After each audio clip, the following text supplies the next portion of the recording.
chiropractor for the Billings Outlaws.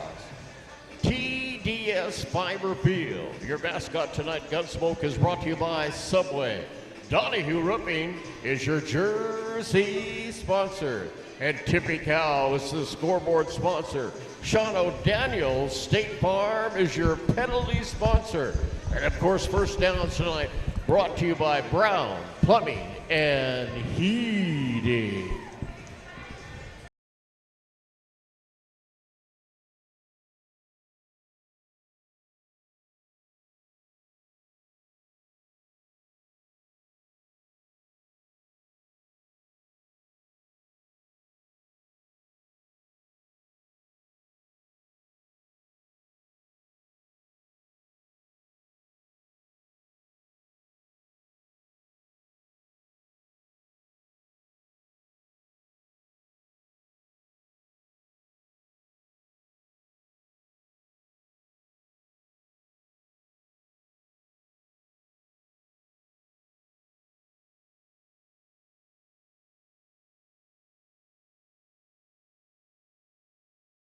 Please welcome the visiting team tonight, Gillette Mustangs. And now, ladies and gentlemen, here is your 2023 CIF Billings Outlaws!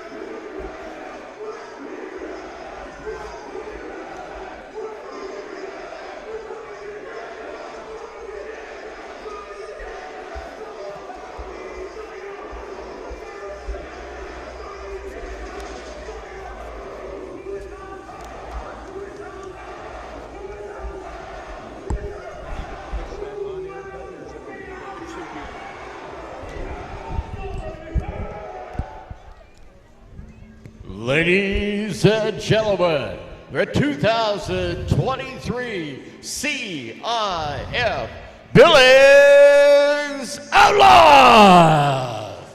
He wears number 0. He's a wide receiver. Please welcome Josh Best. Number 2, he's amazing. Linebacker, running back, receiver, all the way around. He's the man. Number 2, Denarius Antoine.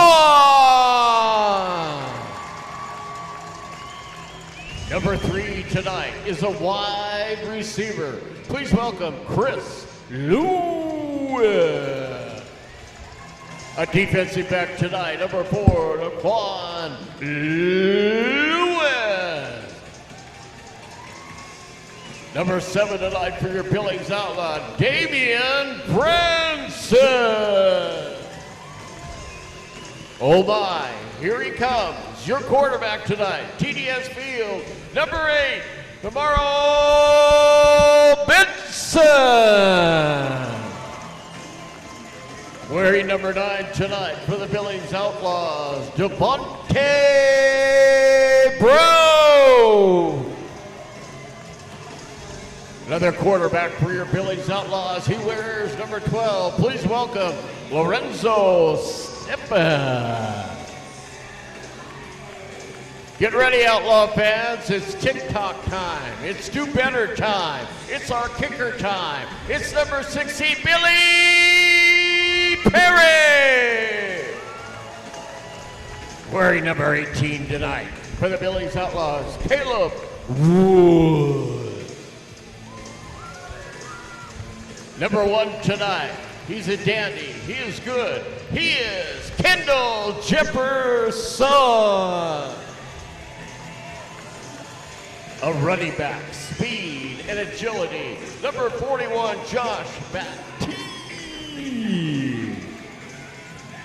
Billings Outlaws tonight, he wears number 42, Ellis Pear. And wearing number 47 tonight, Billings Outlaws, Rashad Powell. defense, no doubt about it. He wears number 56. This is Haley's choice, Victor Martinelli. Wearing number 71 tonight, the big man, Josh Fraser. Another big man for the Billings Outlaws wears number 73, Nike Good. Number 79, can't get any better than this. Please welcome Ken Williams.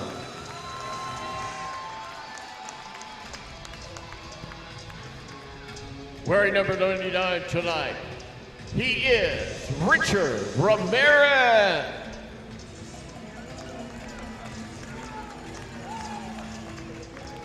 And finally tonight, wearing number 5 from the NFL to Billings, Montana, the one and only Jeff Love.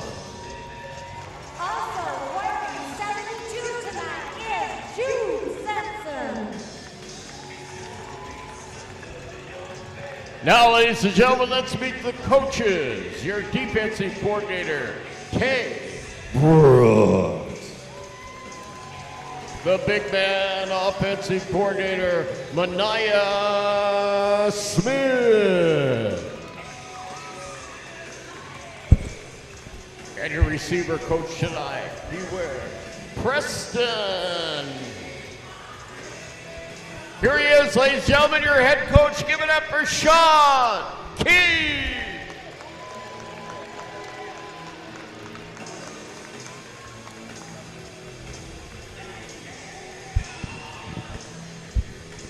Billings Outlaw fans, we ask you to please rise and remove your hats as we salute and honor our country with the national anthem.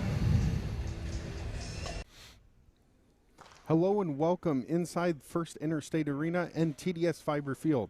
I'm Merrick Parnell with my broadcast partner Mike Parnell to bring you the action on the CIF network. Tonight we're joined pregame with Rio Benson. Rio, how's it going tonight? It's going pretty good. I'm ready to play. I'm excited. We're going to get this win tonight. I'm pretty sure of it. Rio, you're coming off of a 2-game win streak here. How are you going to use that momentum into a very tough Gillette squad? We just going 1-0. 1-0 each week. Coach King put it in our mind to go 1-0 each week. We just ready for Gillette. We're going to take it to them tonight. Talk about what's needed to be successful. We just got to come out physical, fast. We just got to play our game. We're going to run the ball, and, we got D2, Batiste, we got all these weapons. We just going to take it to them tonight. And lastly, tell the fans at home how you arrived here in Billings. Funny story. I actually arrived with Daenerys Antoine. He actually brought me up here to the Billings Outlaws. I actually didn't know anything about Montana, but I love it here, and it's pretty fun. With Rio Benson, this is Merrick Parnell, and we'll see you after the break.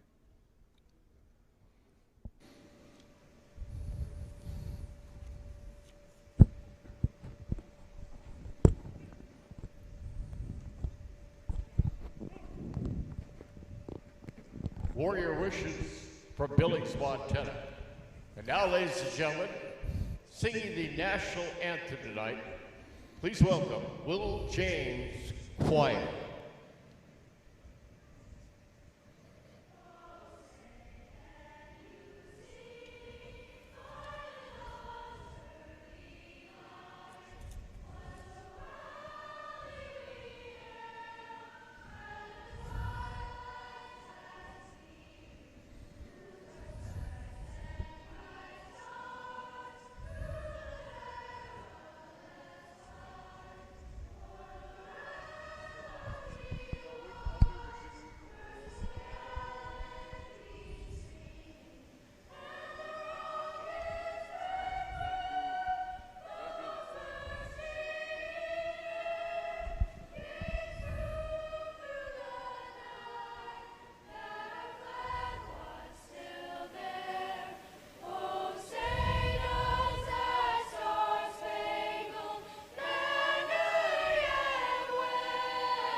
Ladies and gentlemen, Will James Choir.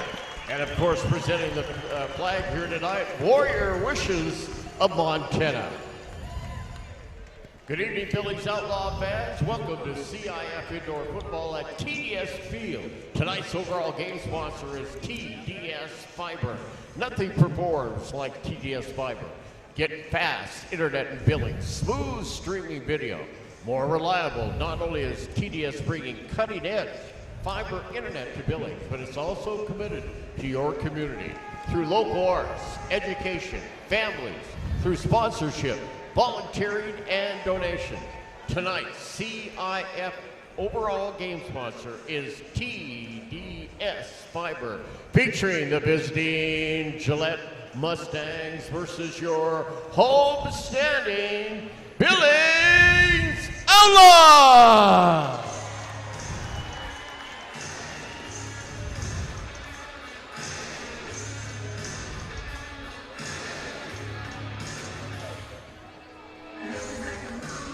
Good. All right, good evening, CIF fans. This is Merrick Parnell on the CIF Network, along with my co-host and analyst, Mike Parnell, and we have a doozy of a matchup tonight featuring the visiting Gillette Mustangs coming in to take on the homestanding Billings Outlaws. Mike, what are the keys for tonight's game?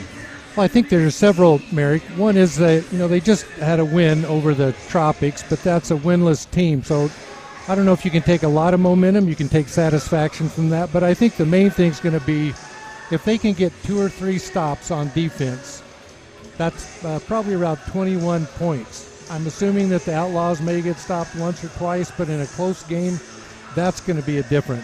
Also, I think the deep pass. In indoor football, it's mostly a dink and dunk type of offense, and you almost expect and want to score every possession.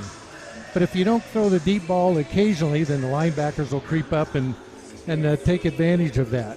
And if Gillette is going to score, I think they need to make them long and painful possessions for the Outlaws to be successful. Those are all good points indeed. Coming into the game, let's take a look. The Billings Outlaws have completed 57% of their passes. Rio Benson's going to get the nod at quarterback tonight, and he started in the last 2 games against Southwest Kansas and Topeka. So Coach Sean King is going with the hot hand in Rio, and he'll look to get established early. Last week we saw him way more comfortable in the passing game. They'll also look to try and hand it off to D2 or anyone they have back in the half field with a very versatile offense with lots of positions that can play different areas. Merrick, I think one thing that Gillette has to be conscious about is they've already secured a home field playoff game, but their next game is going to be against Salina. Let me share a couple of statistics that are interesting. So the Mustangs' completion rate is 67%, very high percentage. Salina is 60. Rushing yards for the Mustangs, 81.8. For Salina, 80. So almost identical. Receiving yards per game, 146 for the Mustangs, 148 for Salina. Offensive yards per game, 416, a great number, but Salina 480. So I'm just hoping that the Gillette Mustangs aren't looking too far forward to their next opponent because on paper they're very equally matched. And so in sports, both professional and amateur, Mike, we hear about the trap game. Could this be a trap game for Gillette tonight? Well, if they're not just looking at this game as being 1-0, then yeah, they can't be looking ahead. So you are the visitor. They need to play this game Tails all out. is called. And we'll go down briefly to the field for the coin toss.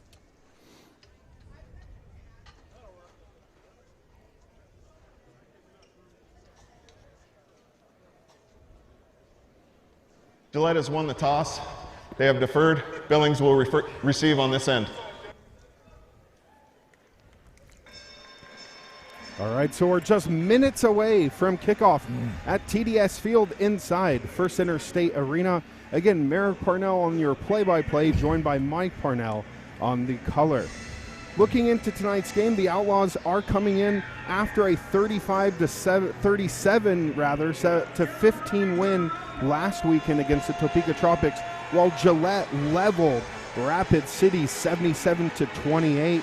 It's the second meeting between these two, and Gillette won the first game of the season. That was very, very early, Mike, and a lot of changes since then. That's right. Besides the major coaching changes, a few receiver slots, the different kicker now, I think you'll see a little bit different team. You still have to suggest that Gillette may have an edge, but that's why you play the games. Find out who wins. That's right. Any given Sunday, or in this case, any given Saturday night in the CIF can be anyone's game, as we're still moments away from kickoff. And we should have a decent attendance crowd tonight due to the rain and the overcast. We won't be competing against the great outdoor activities or barbecues tonight. Well, that's one thing Montana is known for is their recreation, hunting, fishing, hiking. Just beautiful scenery here, but hopefully the weather this evening will incentivize a few of our loyal fans to be here and encourage their team on to victory for the Outlaws.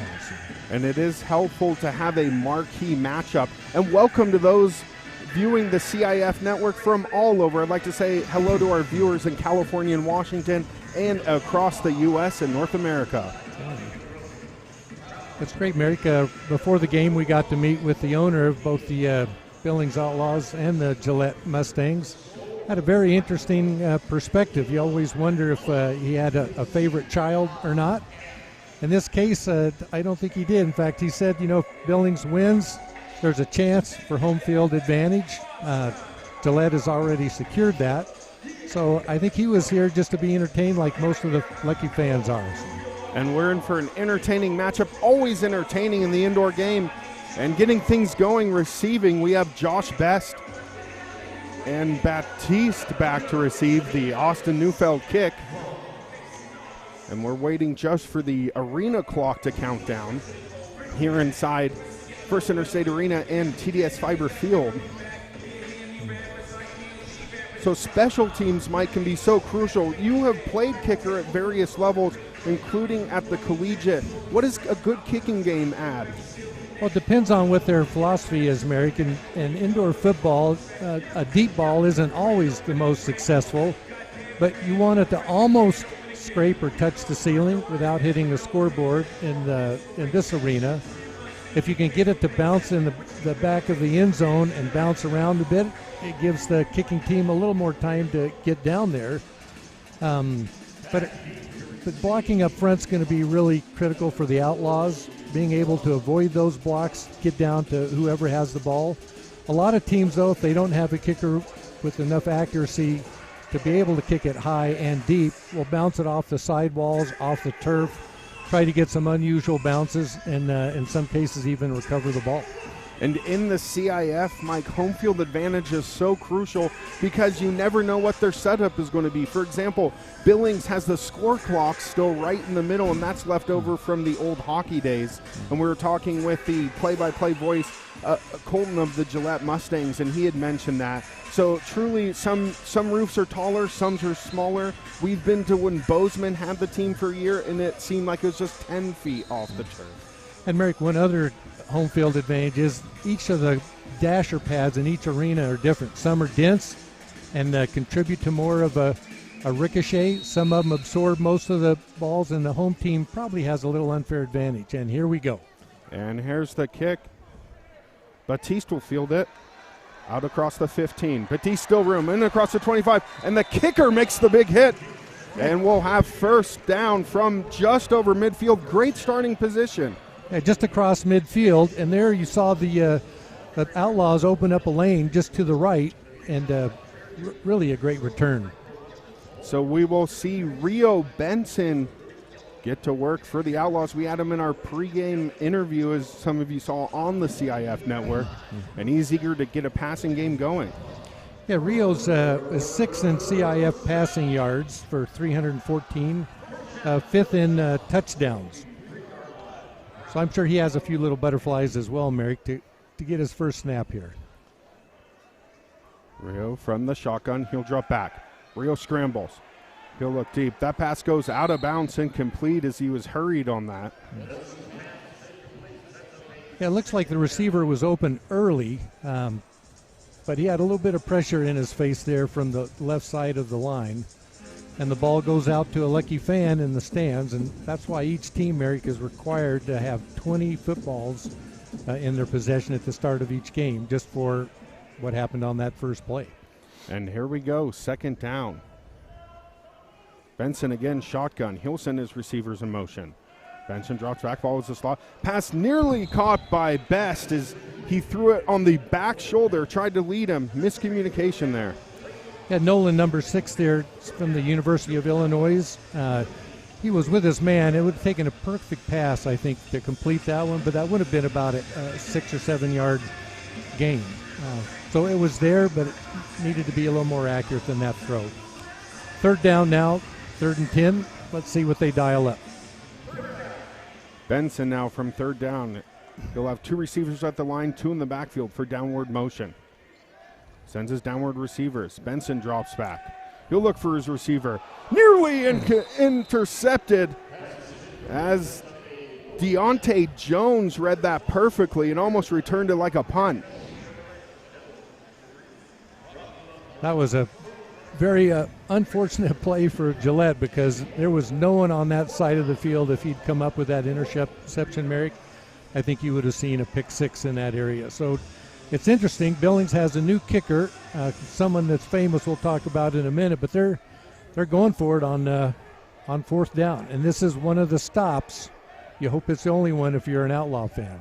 There's Benson running back to his right. He'll look over across the middle. He'll hit Woods for nearly a first down. And we'll see what the referee says. He'll move it forward, first down after a huge caught by Woods. Man, Merrick, Sean Harper, number 2 for Gillette, he played at Washington State, and he was really in a good position. But I think just a little head fake by the receiver gave him just enough air to complete that pass. But quite a gamble on 4th and 10 on your opening possession. And Caleb Woods, a fairly new acquisition out of Florida Atlantic, a fairly major football program as we get an officials timeout to reset the downs markers. Yeah, and indoor football, if you're a downs marker, I'm surprised they don't make them wear helmets because they're right in the thick on the field of the action. Benson under center. He'll hand off to Batiste. Batiste chugging him, plugging along, and he's brought down.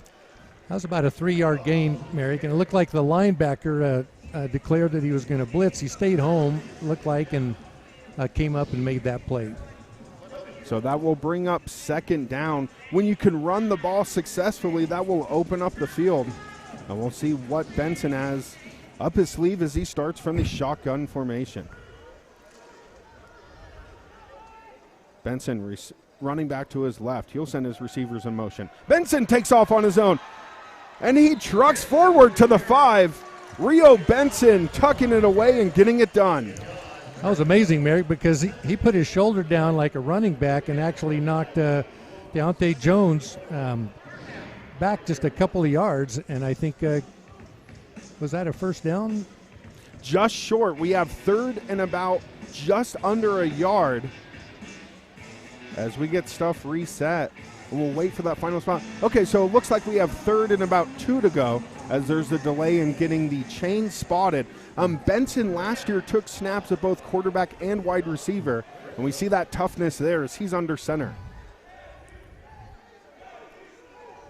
And he'll pitch out for Batiste. Batiste will take it up the right side, spun around and brought down. And it looks like that was enough for a first down. So the receiver came from the opposite side of the field all the way around. You know, if he'd gotten one more block, I think he could have scored on that. Also talking about Rio, the quarterback, he said he also played a little bit defensive back. And he says that's really helped him as far as being a quarterback and knowing what the receivers and the defensive back are thinking. And the Outlaws have brought in the jumbo goal line package. They had defensive lineman Luke in there, and we see flags. It might have been, I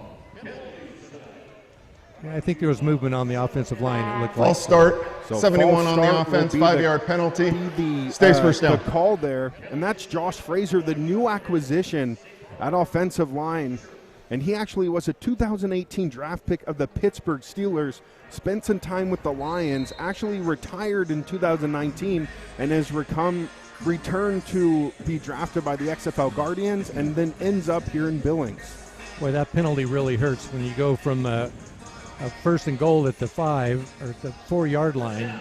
Now you got a little over 8 yards to go. So Luke still again as they go with the jumbo package. I formation, give to Antoine. At the 1-yard line. Looks like initially he had landed on the defender, but the refs called him down really at about the 1-foot line. So that was D2, they call him. Denarius Antoine lined up in the I formation and tries to muscle it past. And we'll see the ball just spotted, it looks like 8 inches or so away. Lining up in the I again. With Luke. And the give to Antoine. He's met in the backfield and brought down. So they tried to run the exact same dive play again with Luke in his fullback. That was a good play by Tony Peters, the middle linebacker. He's from Ashland University, but he definitely delayed a little bit, then just plugged the hole at the last minute and stopped him for maybe a 2 or 3 foot gain. So third down just inside the 5-yard line. And the Outlaws trying to reestablish the momentum offensively that's brought them down as we see Benson and Antoine to his right. It'll be interesting, Merrick, when they run the ball, I think everyone in the whole arena was expecting a run. Maybe you need to change that up just a little bit. And Benson rolls out. He'll roll left. Here's a receiver in the end zone, and it's caught. A showboat catch for the first Outlaws score. They draw first blood as Josh Baptiste pulls it in, and it's good for 6, Outlaw Nation. Now, what a beautiful play. It got deflected right at the goal line, went forward into the field to play. The receiver got it and was able just to tuck his shoulders underneath the tackle, just barely across the line. But what a circus catch. And it reminds me of the drills we used to run in practice, the tip drill, showing why that's so important. As here's Billy Perry, the TikTok star. He has over 11 million TikTok followers, and he'll try and put the ball through. They were having a little trouble on the exchange and put down. Nice kick. That's good. And he puts it through. It's always crucial to get that one out of the way. Timeout. And media. We'll go to first break. Media timeout We'll of the see you game. right after this. When storms happen, storm chasers from out of state immediately follow. You've probably seen them running around town lately. My father has owned this company for over 20 years.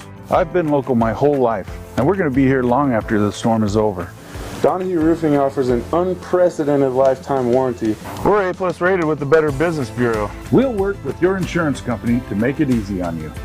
When you need help, choose local. And call Donahue Roofing and Siding today. The average life expectancy of a water heater is about 9 years. If and when leaks occur, then chances are your tank is rusted and could fail at any time. The pros at Brown Plumbing and Heating install both tank and tankless water heaters and offer free in-home estimates with a 6-year hassle-free warranty on parts and labor. No hot water during your Saturday night dinner party? No problem. Brown Plumbing schedules appointments up to 8 p.m. 6 days a week with no after-hour fees. Get that hot water flowing. Call Brown Plumbing and Heating today.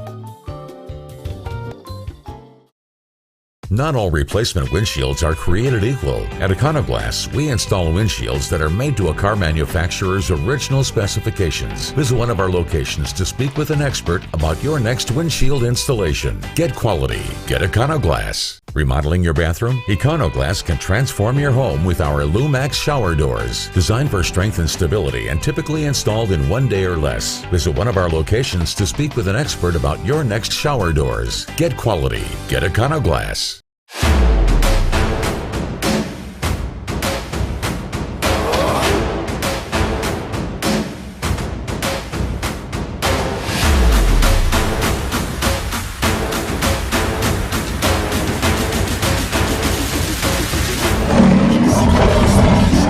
Don't miss a second of the action as your Billings Outlaws take on the Fargo Invaders Thursday, May 25th at First Interstate Bank Arena. Get your tickets today.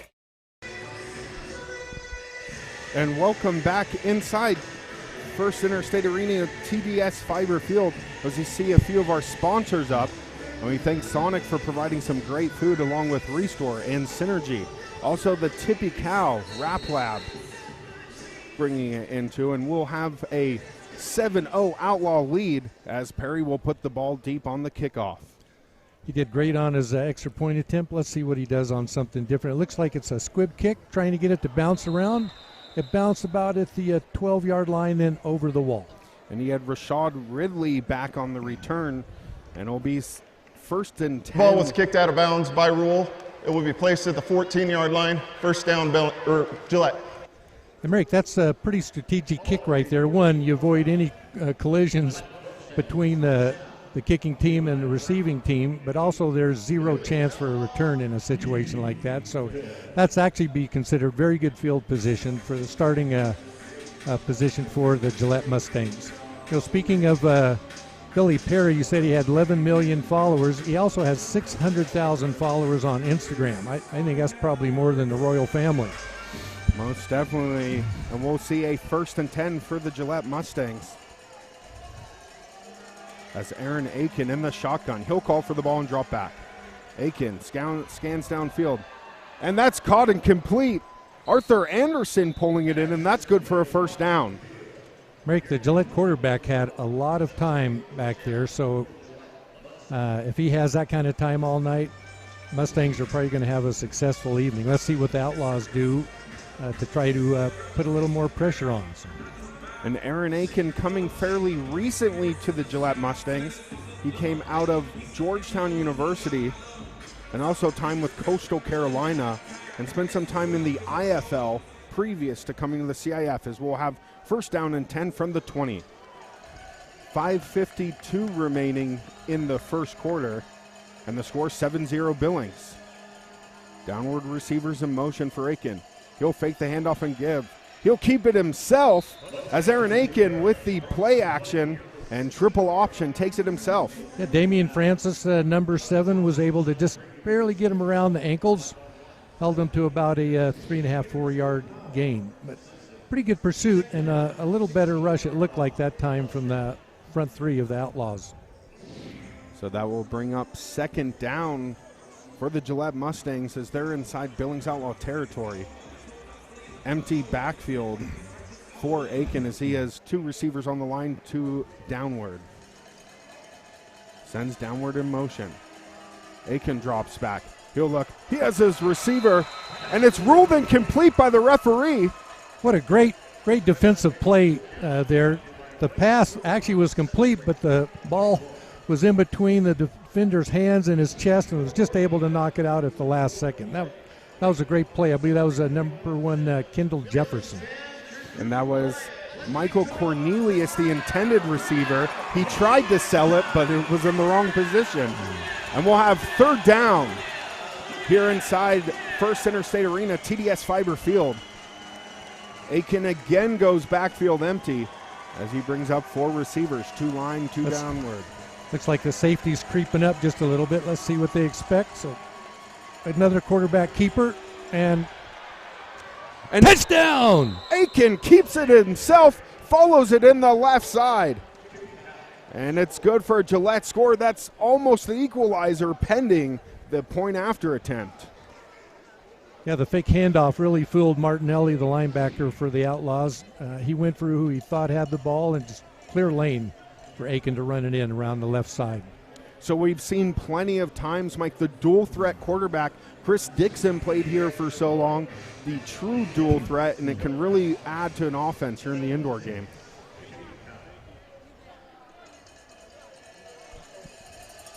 Snaps up, kick is down, and the kick is good. We have a tie game.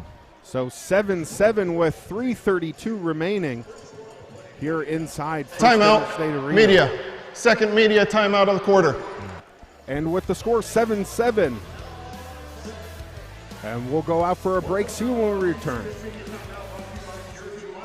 Not all replacement windshields are created equal. At Econoglass, we install windshields that are made to a car manufacturer's original specifications. Visit one of our locations to speak with an expert about your next windshield installation. Get quality. Get Econoglass. Remodeling your bathroom? Econoglass can transform your home with our Lumax shower doors. Designed for strength and stability and typically installed in 1 day or less. Visit one of our locations to speak with an expert about your next shower doors. Get quality. Get Econoglass.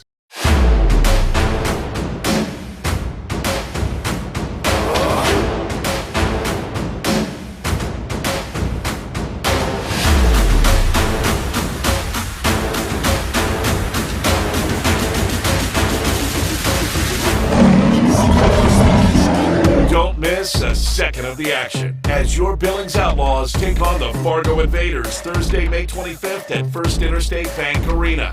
Get your tickets today. Putting new roofing or siding on your home is not just about slapping on shingles. It's an engineered system.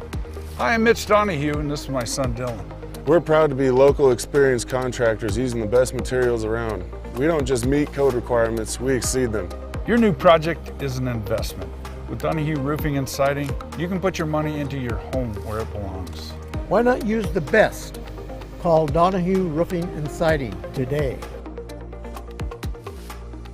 When plumbing frequently clogs, it's a sign of bigger problems. Brown Plumbing has a better alternative that cleans pipes in less time with longer-lasting results. Jetting completely clears your pipes of old, hard-to-remove deposits and roots with highly pressurized water that safely breaks down buildup in your pipes. The jetting method is perfect for any residential or commercial job and is safer for your plumbing. Brown Plumbing, keeping our name out of your drain.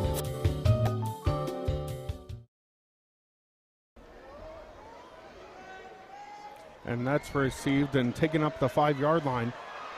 And Best takes it in over the 25 as we come back from break. Merrick Parnell joining you inside TDS Fiber Field with Wayne Wilcox. Wayne, talk about what you're up to. Okay, so for everybody, I guess, that needs to know, my name's Wayne Wilcox. I'm with Century 21. I just basically do real estate, do a lot of sponsoring of events. Love seeing like amazing things happen in this community. So it's really excited to see the games as they're being played out.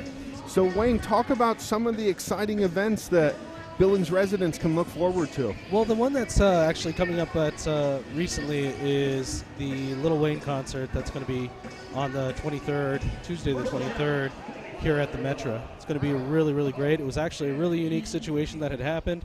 One of his shows got delayed, I guess you could say. And then when they decided to move the actual event to the end of his tour, they actually added the Billings market in as well. So we got an opportunity to have a really, really amazing performer here in Billings. Very nice. And as I talked to Wayne Wilcox, that's Woods that catches the ball, and that's good for a few yards gain as we see Benson drop back as he's hurried. And Benson tries to escape. He's finally brought down. So, Wayne, you're getting Little Wayne, a true hip-hop legend. Tell me, did you grow up a fan yourself? I did. Of I Weezy? did. I was a little Weezy fan, man. I loved it. I mean, it didn't hurt that I had the same name, you know. But, I mean, I really love to see that he does a really good job in his performances. And so, I was pretty happy that we got an opportunity to bring him here. And finally, before we leave, how can fans attend this? So what I would do is I would go to the Metro's website and go and get tickets over there. There's plenty of tickets available. It's going to be a really great show. It'll be his last show that he's doing for his tour. So we were really lucky. Hopefully you guys join us. All right, Wayne Wilcox, ladies and gentlemen, on the Little Wayne Show. Thank you, Wayne, for joining us. Thank you so very much. And we're back to the action as that pass falls incomplete. And we'll see that will bring up 4th down here, as we just heard from Wayne Wilcox. Mike, I know you're a big Little Wayne fan. Will you be attending the show? Absolutely. I love music, so all kinds of music. And Little Wayne, a true legend. That's a huge get for Billings and the community. And hopefully some fans can make it out.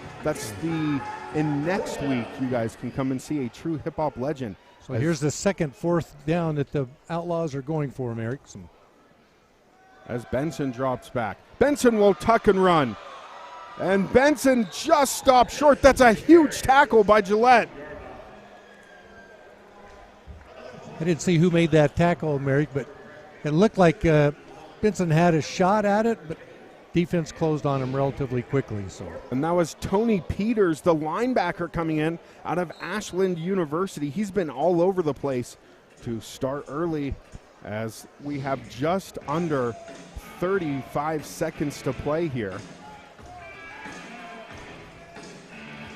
Well, as I mentioned earlier on in the broadcast, Mary, one of the keys to the game for the Outlaws is to get 2 or 3 stops. You'd hate to see him give Gillette a score here, but if Gillette does, that'd be a big emotional boost to start the second quarter for him, you'd think. So we will see the Outlaws try and dig in defensively as it brings up first down for Gillette. Downward receivers in motion. Aiken looks to fire. He has his receiver just overthrown as he was trying to target Cornelius again. They haven't been on the same page tonight. Yeah, it seems like their timing's off just a little bit. But That's the end of the first quarter. That was a great read, though. And we'll see the end of the first quarter. Mustangs 7, Outlaws 7.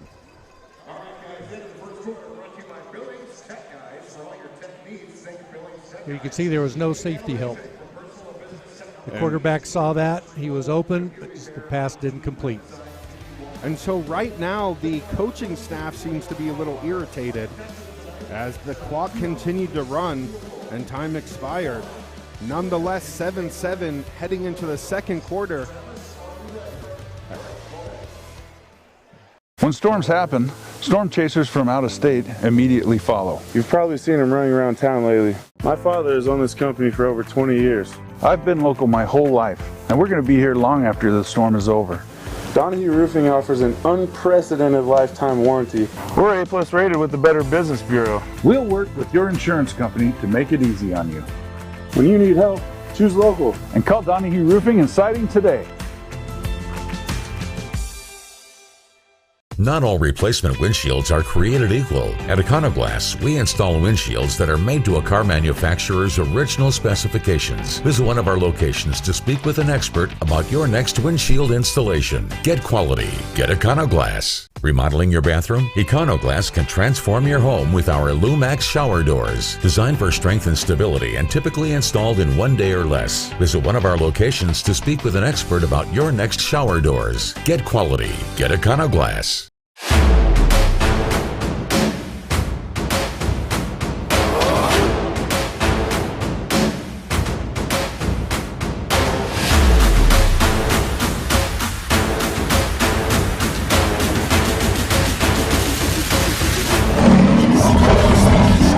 Don't miss a second of the action as your Billings Outlaws take on the Fargo Invaders Thursday, May 25th at First Interstate.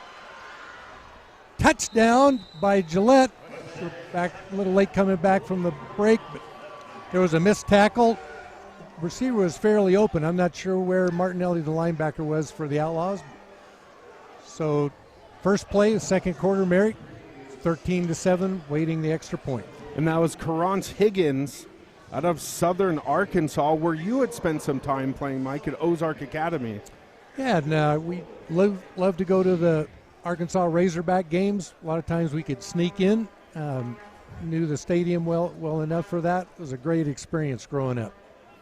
So we'll see the extra point here. Austin Neufeld out of Nebraska Wesleyan will attempt as he has Ridley there to hold. There's the kick. It's up. And it's off the goal post and bounces back into the field of play. The point try is no good, Mary. So we see Neufeld with the doink. 13-7 Mustangs. 13:59 remaining in this second period of play. It looked like the kick and approach was good, but I noticed that the holder had a little trouble getting the ball down and tilted just the way most kickers like it. That could have contributed to just being enough to the left to hit the left goal post upright. So. Well, interesting enough, Mike, they actually used a glove to spot it instead of using a piece of tape or a small poker chip, and that could have also influenced that. Here's the quickie sponsors that we have. We have the Billings Chamber of Commerce. Come and check out the great city of Billings. We also have some fine food sponsors and Donahue Roofing as well. So please support the sponsors that are able to bring you a solid product. And so 13:59 will be set for the ensuing kickoff from Neufeld out of Nebraska Wesleyan. And he has Batiste and Best deep in the end zone. And his last kick, Merrick, was high, almost scraped the ceiling, very almost to the back wall of the end zone. Let's see if that's the philosophy here, or whether to try to make it bounce around in the field of play. But it's interesting, the Outlaws have been able to achieve midfield on both of their kick returns so far in the game. So we're just set. We again have Best and Batiste. They've done pretty well returning the ball and getting them some great field position as Neufeld approaches and sends it deep. And that's back out of the end zone, batted in by a fan. That's what's great about the indoor game. The fans can be part of the field.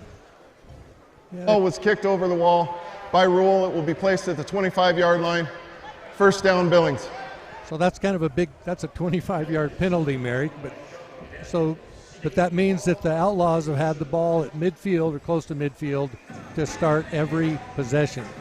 So that should have led to more than 7 points. Let's see if they can convert this now. But Gillette's playing great defense. They seem to be kind of just swarming all over the field, and the Outlaws have really not been able to run it much. And we'll see Rio back in the quarterback spot, and he'll try and tack on 6 more plus the PAT as Rio starts under center. He'll give to Best, jet sweep. Here's Best hitting it up the right side. He's taken down at the 20. That was a nice 6-yard gain. Man, he's just really quick, has a lot of twitch speed, it seems like, that makes it hard for the defenders to close. They're chasing him more laterally than from head on, it seems like. And we are seeing Sean King, the offense, way more willing to open up the playbook, and a great sweep to the right side as we'll see second down with Rio Benson again under center. He has Batiste, the lone back. Sends his receivers downward motion. He'll hand off to Best again. He slips and is taken down. Man, what a great tackle. That was the right end that time, who came around and closed up probably for about a 2-yard loss, Mary. Very quick and reactive. As we said, Best is pretty quick. That was Jamarcus Bullock. And Jay Bullock closing the gap there out of Gannon University. He stands 6'2", 250, but a very athletic defensive end. Third down. As Benson sends his receivers in motion, he'll drop back. And he has his man complete. He completed that to Chris Lewis out of Kentucky Christian. And I think that's the first down, Merrick, by probably 6 inches or so. And it was helpful that he was able to reach with the ball as he was being tackled and was able to achieve a first down. And Chris Lewis, actually a college track star as well, and can definitely use his speed and agility here. As we'll wait for the chains to get spotted. And first down for the Outlaws at the 15. It's interesting, Merrick, now that Rio's keeping a running back in the backfield. I don't know if that's for blocking or if they're just setting up a run with him, and it's a pitch to him. And he does make a great cut, gets about 6 yards on that carry. And Batiste leveled as Isaiah McFarland comes in and lays the lumber. Second down. Looks like there's an injured Gillette player. Merrick, I can't see the number yet. Officials timeout. And as the trainer comes on the field, we still cannot see a number. 13-7 your score with 11-17 remaining in the second, and the Outlaws driving. Will be second down from about the 10 when we resume. So they can get a first down, Merrick, at the 5-yard line.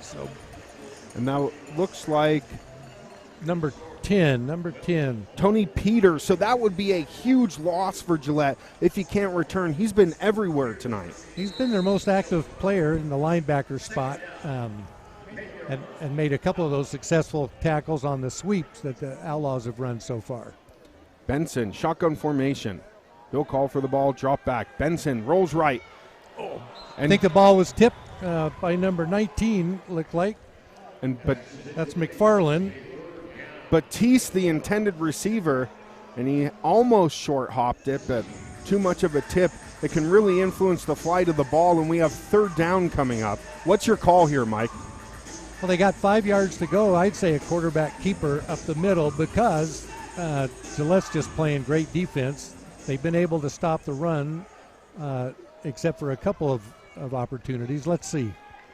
Benson sends his receivers a motion. He'll drop back here. Benson keeps it. He'll head upfield. Rio Touchdown. Benson rumbling, bumbling, stumbling for 6. He actually went down, started stumbling at about the 3-yard line, put a hand down, fortunately not a knee, just able to cross the line. So let's see if Mr. TikTok can put the Billings Outlaws up by 1. And an incredible, they must have had a feed to your mic, Mike. They were able to take that call and use it as Benson keeps it up the middle. Not sure if that was designed, though. I think it was a design, and Benson did a good job of looking off at the left and to the right to keep the defensive backs out of the center of the field, took it right up the middle. And here's Billy Perry for his second extra point attempt. Let's see if they get the snap down and the kick up good. And the kick is good. Billy Perry coming in. Welcome to Billings, Timeout. Mr. Perry. Media. And we'll It's the go first to media a timeout of the second quarter. And we'll go to a timeout. 14-13 your score.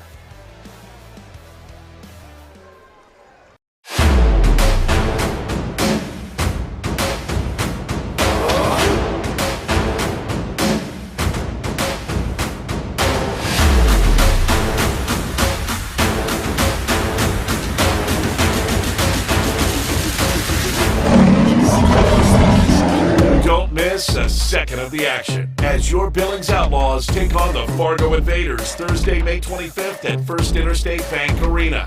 Get your tickets today. Over a period of time, hard water deposits can damage or even ruin your expensive in-home appliances. Let Brown Plumbing and Heating help you protect your investments with a water filtration system. With our licensed plumbers, installing a new water filtration system will be a snap. Brown Plumbing and Heating offers free in-home estimates and free in-home water testing. Don't let hard water be the downfall of your home appliances. Call Brown Plumbing and Heating for your water filtration system needs.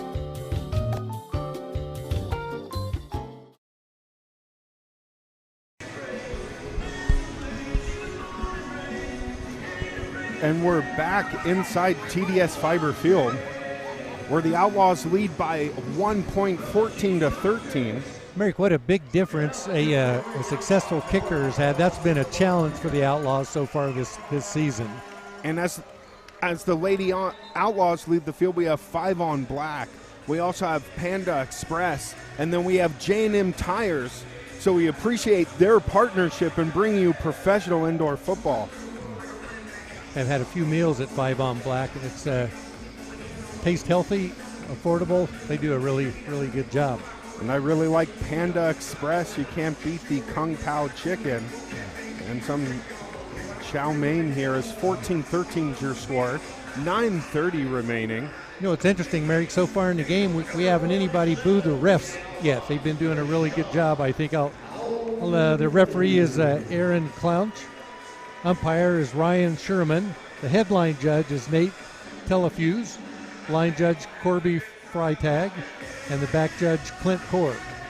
But it's surprising that the referees haven't been a part of discussion. Here we are almost halfway through the first half. Those are the best referees, and ones in professional sports will tell you the best ones are not very well known. So we'll see the kickoff here from Mr. TikTok. He'll send it deep. And that's bouncing and taken out of the end zone. Here comes Gillette. Martinelli on the missed tackle. And he comes back and tries to get back in the play. Martinelli from the ground, and he's finally brought down. That was Kendall Jefferson out of Rocky Mountain College right here in Billings with the great special teams play. What a great play too, Merrick, because he had actually broken a tackle. He got up to the 14-yard line, then retreated back trying to gain more yards, and then lost about 4 yards. So they'll start out about on the 11-yard line. So first down for the Gillette Mustangs, and they'll try and retake the lead here in a very close game, 14-13, with just under 8:50 remaining. As we'll see, Aiken starts from the shotgun formation. He'll have Jefferson off to his left. Receivers in motion, Aiken will call. Here's Aiken, drop back. Aiken sends it across over the middle. And Michael Cornelius retrieves it and takes it in all the way for a score. Talk about an answer, Mike.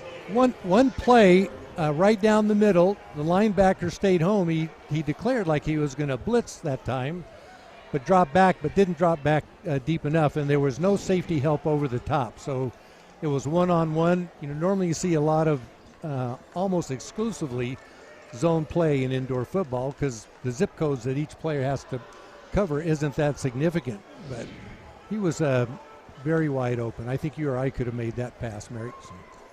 So a quick strike indeed for the Gillette Mustangs. They lead 14-19 with 7:50 remaining as Neufeld on. He dinked off the upright his last PAT, and here he goes again. And he sends that through, and it's good. So after the point after, we have the Mustangs 20, the Outlaws 14. So I think you're going to have to look at probably Billings. Look at Billings making some adjustments on defense. Not all replacement windshields are created equal. At Econoglass, we install windshields that are made to a car manufacturer's original specifications. Visit one of our locations to speak with an expert about your next windshield installation. Get quality. Get Econoglass. Remodeling your bathroom? Econoglass can transform your home with our Lumax shower doors. Designed for strength and stability and typically installed in 1 day or less. Visit one of our locations to speak with an expert about your next shower doors. Get quality. Get Econoglass. And we're back inside First Interstate Arena, TDS Fiber Field, as we see some of our great sponsors, Alpha Overhead Door, Brown Plumbing and Heating, and the Mac Shack. Mike, part of the staff from the Alpha Overhead Door were members of the former Rocky Mountain Regulators, the mascots for the Outlaws, along with Gunsmoke. And they would often show up in 1800s Western regalia with their rifles and everything, the Rocky Mountain Regulators. Well, Merrick, the Outlaws have been able to gain the midfield almost every kickoff. Let's see if that continues now. Neufeld on to do the duties as he has Batiste and Best deep, and he'll kick it to Best. Best will retreat out of the end zone. He's across the 5, the 10, the 15, the 20, and finally brought down. We did make midfield, but yeah, within 3 yards of it. Still a great return. And I noticed that the Outlaws have a pretty good blocking scheme up front. It looks like they are calling out numbers to make specific blocks on the kicking team that's coming down. And that's been successful for the Outlaws so far. So we'll see the Outlaws try to make a comeback here as they trail 20-14 in the second. And around 7:15 remaining. See Benson, shotgun formation. Batiste lines up to his right.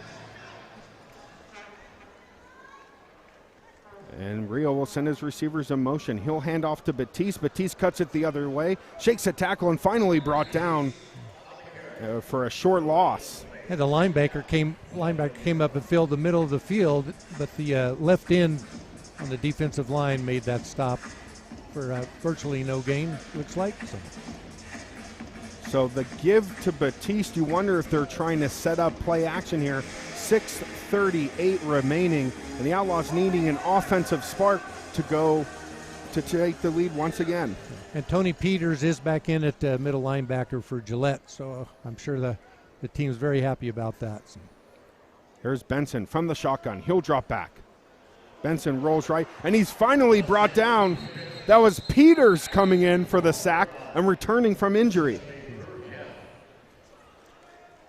So they'll bring up third down as great coverage from the Gillette defense. It looked like the offensive line for the Outlaws were a little leaky on that play. Peters was able to sneak right in, grab the quarterback around the waist, spin him around. I think Rio Benson didn't think his knees hit. He kind of landed on top of Peters and kept running, but doesn't matter. The refs called him down. So we'll see 3rd down and long for the Outlaws as they're from their own about 13-yard line. And here's Benson from the shotgun. He'll scramble again. Penalty flag down. Benson trying to evade. He's finally brought down. That was a big play defensively for Gillette, and we'll await the penalty. Caleb Lowry, number 13, had him in his grasp. Legal twist. On the defense, 5-yard penalty from the previous spot. 3rd down. So that is a very big penalty. And in the indoor game, Mike, there's no stunting or twisting. That's what happened there. So we'll see 3rd down, a replay of the 3rd down, still 3rd and long as we have about 3rd and about 13. That's a good look for the referees to be able to call that, because there is a lot of action with 2 guys in motion toward the line of scrimmage at the snap of the ball to catch that. Good job. So Benson from the shotgun. He'll have Batiste to his right. Receivers in downward motion. There's Benson. Benson evades a sack from Peters. He's finally brought down. Peters again with the sack. It doesn't look like they have an answer yet for Peters when he blitzes. He's been going right up the middle, Merrick. That time he went around the left end. Benson was able to break the first grab, but Peters stayed with him, got him around the ankles and down. So Peters, a defensive threat, and that brings up 4th down, and we see Mr. TikTok, Billy Perry, coming in for the long field goal. Rick, it's not high percentage, of course, field goal here, but you want to try to get the ball where it'll bounce around off the back of the end zone, bounce around, give your team time to get down there so they don't get a good return. But typically these do turn into good field positions for the receiving team. And quick take here, and that one's just deflected at the line. It flies into the stands for a lucky fan with his souvenir. And that was Billy Perry's first attempt at a very long field goal since arriving in Billings.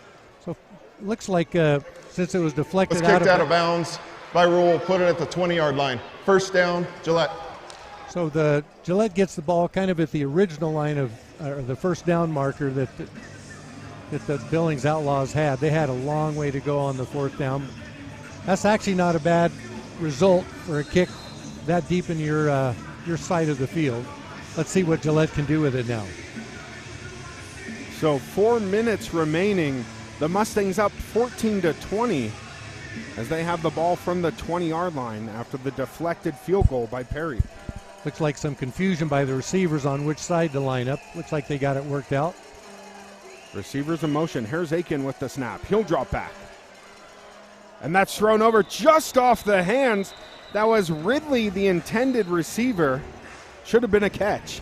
He was wide open, and the quarter Aiken had a lot of time again to complete that pass. Defensively, Mike, what would be your adjustment to rule out the receiver just sitting in the middle there? Well, 2 things, Merrick. One, either Martinelli has to start blitzing so he doesn't have that much time, because if he has less time, the receivers aren't going to be able to get as deep as they are. Legal motion on the offense. 3 guys were in motion at the same time. That'll be 5 yards from the previous spot. Replay 1st down. So in an incredible turn in events, we had 3 guys in motion.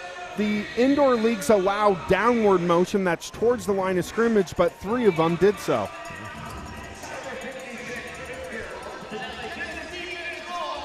So 1st down and long for Aiken and the Gillette Mustangs.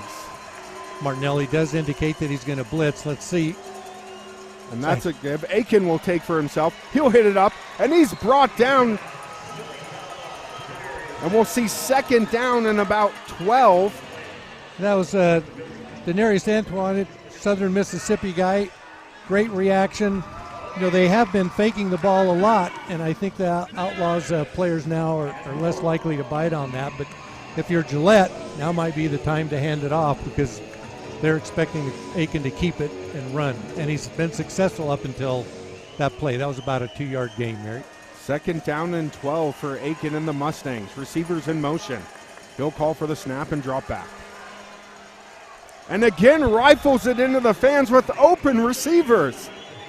That just went right over his head. There was probably no one within 5 or 6 feet, which in light years, that's a long way for indoor football. But the Outlaws defense was able to close a little bit, so I think he probably felt footsteps, got rid of it a little sooner than he wanted to, and now it's third and about 12 to go, Merrick. And so the Outlaws have added number 42, Ellis Parr, at the nose tackle spot. And Parr's interesting, out of Minot State. He was a varsity wrestler in high school, so you know he's got some strength as we see third down and 12. Well, the wrestlers really have good technique, we've noticed in indoor or outdoor football. We get an official's timeout here. The minute 50 seconds left. Timeout. Gillette, they're first of the half. This will be a 30-second timeout. 30-second timeout taken on the field, with the Outlaws trailing 20-14, 150 remaining. And here again, Merrick, this is a big possession for both teams with a minute 50 left. If Gillette doesn't make a first down. And we'll go to the break and see you soon.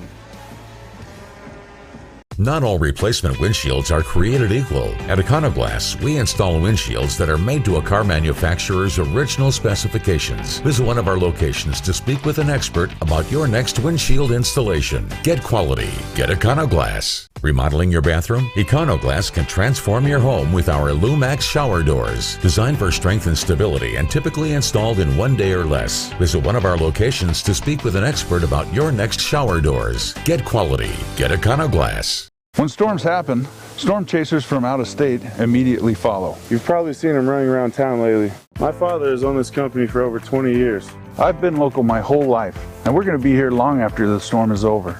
Donahue Roofing offers an unprecedented lifetime warranty. We're A+ rated with the... And we're back as Aiken takes it upfield, and that's good for a first down. Aiken running all over the place, could not be wrangled down. Merrick, that was interesting because number 9, Devontae, kind of dropped back since they've been going deep lately with time left on the clock. Aikens took advantage of it, was able to gain the first down by about a yard. So we will see first down as Gillette keeps the drive going, and the clock ticks inside 1:15 remaining. And fans coming up at halftime as we see him. That's the legendary Haron O'Neal, and we're going to have him on our halftime show. So make sure you stay tuned. Get that great food and great concession from one of our sponsors. Timeout. Media. That's the final media timeout of the half. So support one of our sponsors and grab your food after the halftime show, and we'll head for a break. Not all replacement windshields are created equal. At Econoglass, we install windshields that are made to a car manufacturer's original specifications. Visit one of our locations to speak with an expert about your next windshield installation. Get quality. Get Econoglass. Remodeling your bathroom? Econoglass can transform your home with our Lumax shower doors. Designed for strength and stability and typically installed in 1 day or less. Visit one of our locations to speak with an expert about your next shower doors. Get quality. Get Econoglass. When plumbing frequently clogs, it's a sign of bigger problems. Brown Plumbing has a better alternative that cleans pipes in less time with longer-lasting results. Jetting completely clears your pipes of old, hard-to-remove deposits and roots with highly pressurized water that safely breaks down buildup in your pipes. The jetting method is perfect for any residential or commercial job and is safer for your plumbing. Brown Plumbing, keeping our name out of your drain. When storms happen, storm chasers from out of state immediately follow. You've probably seen them running around town lately. My father has owned this company for over 20 years. I've been local my whole life, and we're going to be here long after the storm is over. Donahue Roofing offers an unprecedented lifetime warranty. We're A+ rated with the Better Business Bureau. We'll work with your insurance company to make it easy on you. When you need help, choose local. And call Donahue Roofing and Siding today.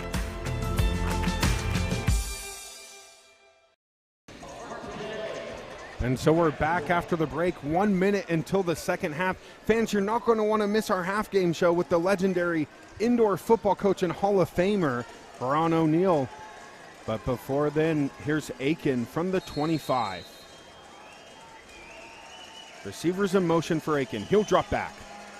Aiken looks And he has his man for completion at the 10, and he's finally corralled and brought down.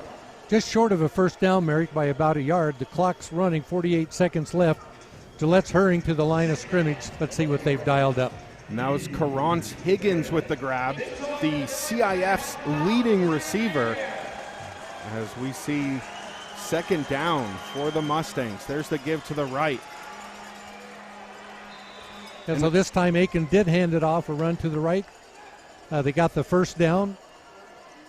And this time it was Tony Peters getting the call at halfback, or correction, that was number 0, Jalen Jefferson taking the ball. Could only see the one side of the 0 and what looked like a 10.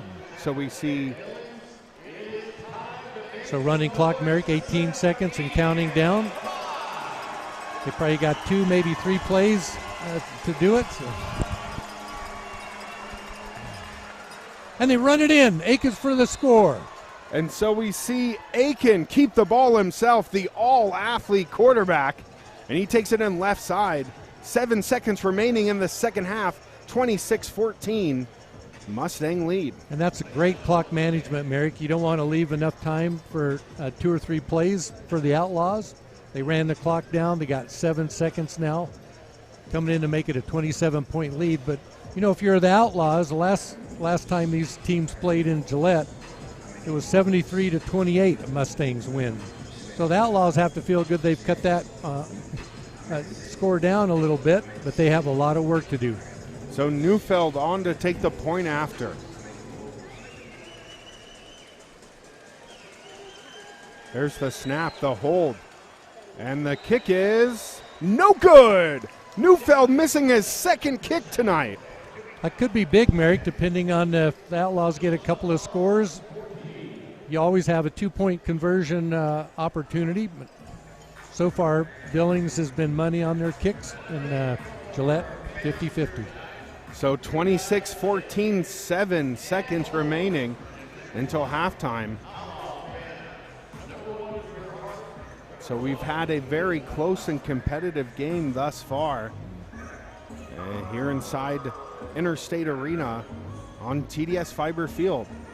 And there's a look at our Lady Outlaws, the dance team of the Billings Outlaws. And so we'll see a stoppage here. So, Merrick, what do you do with 7 seconds left? It's almost a run back, or you down it quickly and try for a Hail Mary pass? What's your call? Absolutely. I would probably go the route of a run back, but try, once you pass about the 20-yard line or even the 25, try and get on the wall as quickly as possible and get that stoppage, and maybe you'll have one play. We'll see, though, if Gillette will try and squib kick it, though, through the middle. Yeah, they might, but it'll be interesting if Josh Best or Kendall Jefferson have a mental clock going once they get the ball. If a touchdown's not secured, your only hope is to give yourself up, save a second or two on the clock. So here comes the ensuing kickoff from Neufeld. And that's sent in the end zone. Best will elect to run it out. Here's Josh Best. He's across the 10, and he's finally taken down. And that was Josh Best with a good return. 2 seconds left, plenty of time for an all or nothing. So this is when you look kind of for the Hail Mary, the deep ball.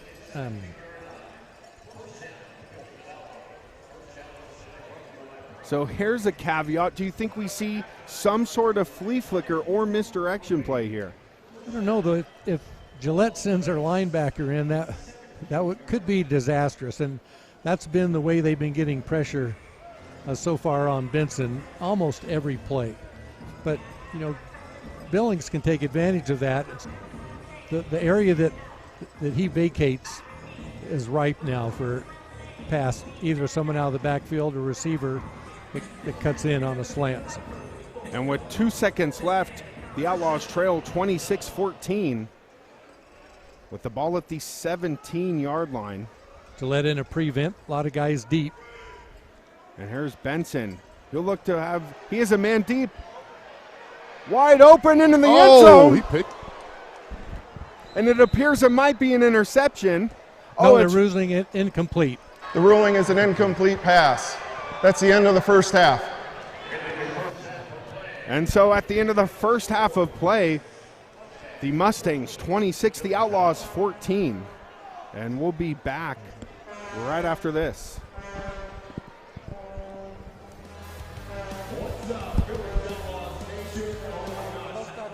Not all replacement windshields are created equal. At Econoglass, we install windshields that are made to a car manufacturer's original specifications. Visit one of our locations to speak with an expert about your next windshield installation. Get quality. Get Econoglass. Remodeling your bathroom? Econoglass can transform your home with our Lumax shower doors. Designed for strength and stability and typically installed in 1 day or less. Visit one of our locations to speak with an expert about your next shower doors. Get quality. Get Econoglass. When storms happen, storm chasers from out of state immediately follow. You've probably seen them running around town lately. My father has owned this company for over 20 years. I've been local my whole life, and we're going to be here long after the storm is over. Donahue Roofing offers an unprecedented lifetime warranty. We're A+ rated with the Better Business Bureau. We'll work with your insurance company to make it easy on you. When you need help, choose local. And call Donahue Roofing and Siding today. When plumbing frequently clogs, it's a sign of bigger problems. Brown Plumbing has a better alternative that cleans pipes in less time with longer-lasting results. Jetting completely clears your pipes of old, hard-to-remove deposits and roots with highly pressurized water that safely breaks down buildup in your pipes. The jetting method is perfect for any residential or commercial job and is safer for your plumbing. Brown Plumbing, keeping our name out of your drain. Putting new roofing or siding on your home is not just about slapping on shingles. It's an engineered system. Hi, I'm Mitch Donahue, and this is my son Dylan.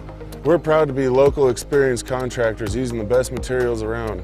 We don't just meet code requirements, we exceed them. Your new project is an investment. With Donahue Roofing and Siding, you can put your money into your home where it belongs. Why not use the best? Call Donahue Roofing and Siding today. Brown Plumbing and Heating is expanding to a full-service plumbing company. Brown Plumbing has been serving the Billings area since 1985, doing new construction and remodels. In addition to those services, we'll now be specializing in drain cleaning, repairs, and replacement. From water heaters to water softeners, Brown can do it all. For a free in-home estimate, call Brown Plumbing and Heating today.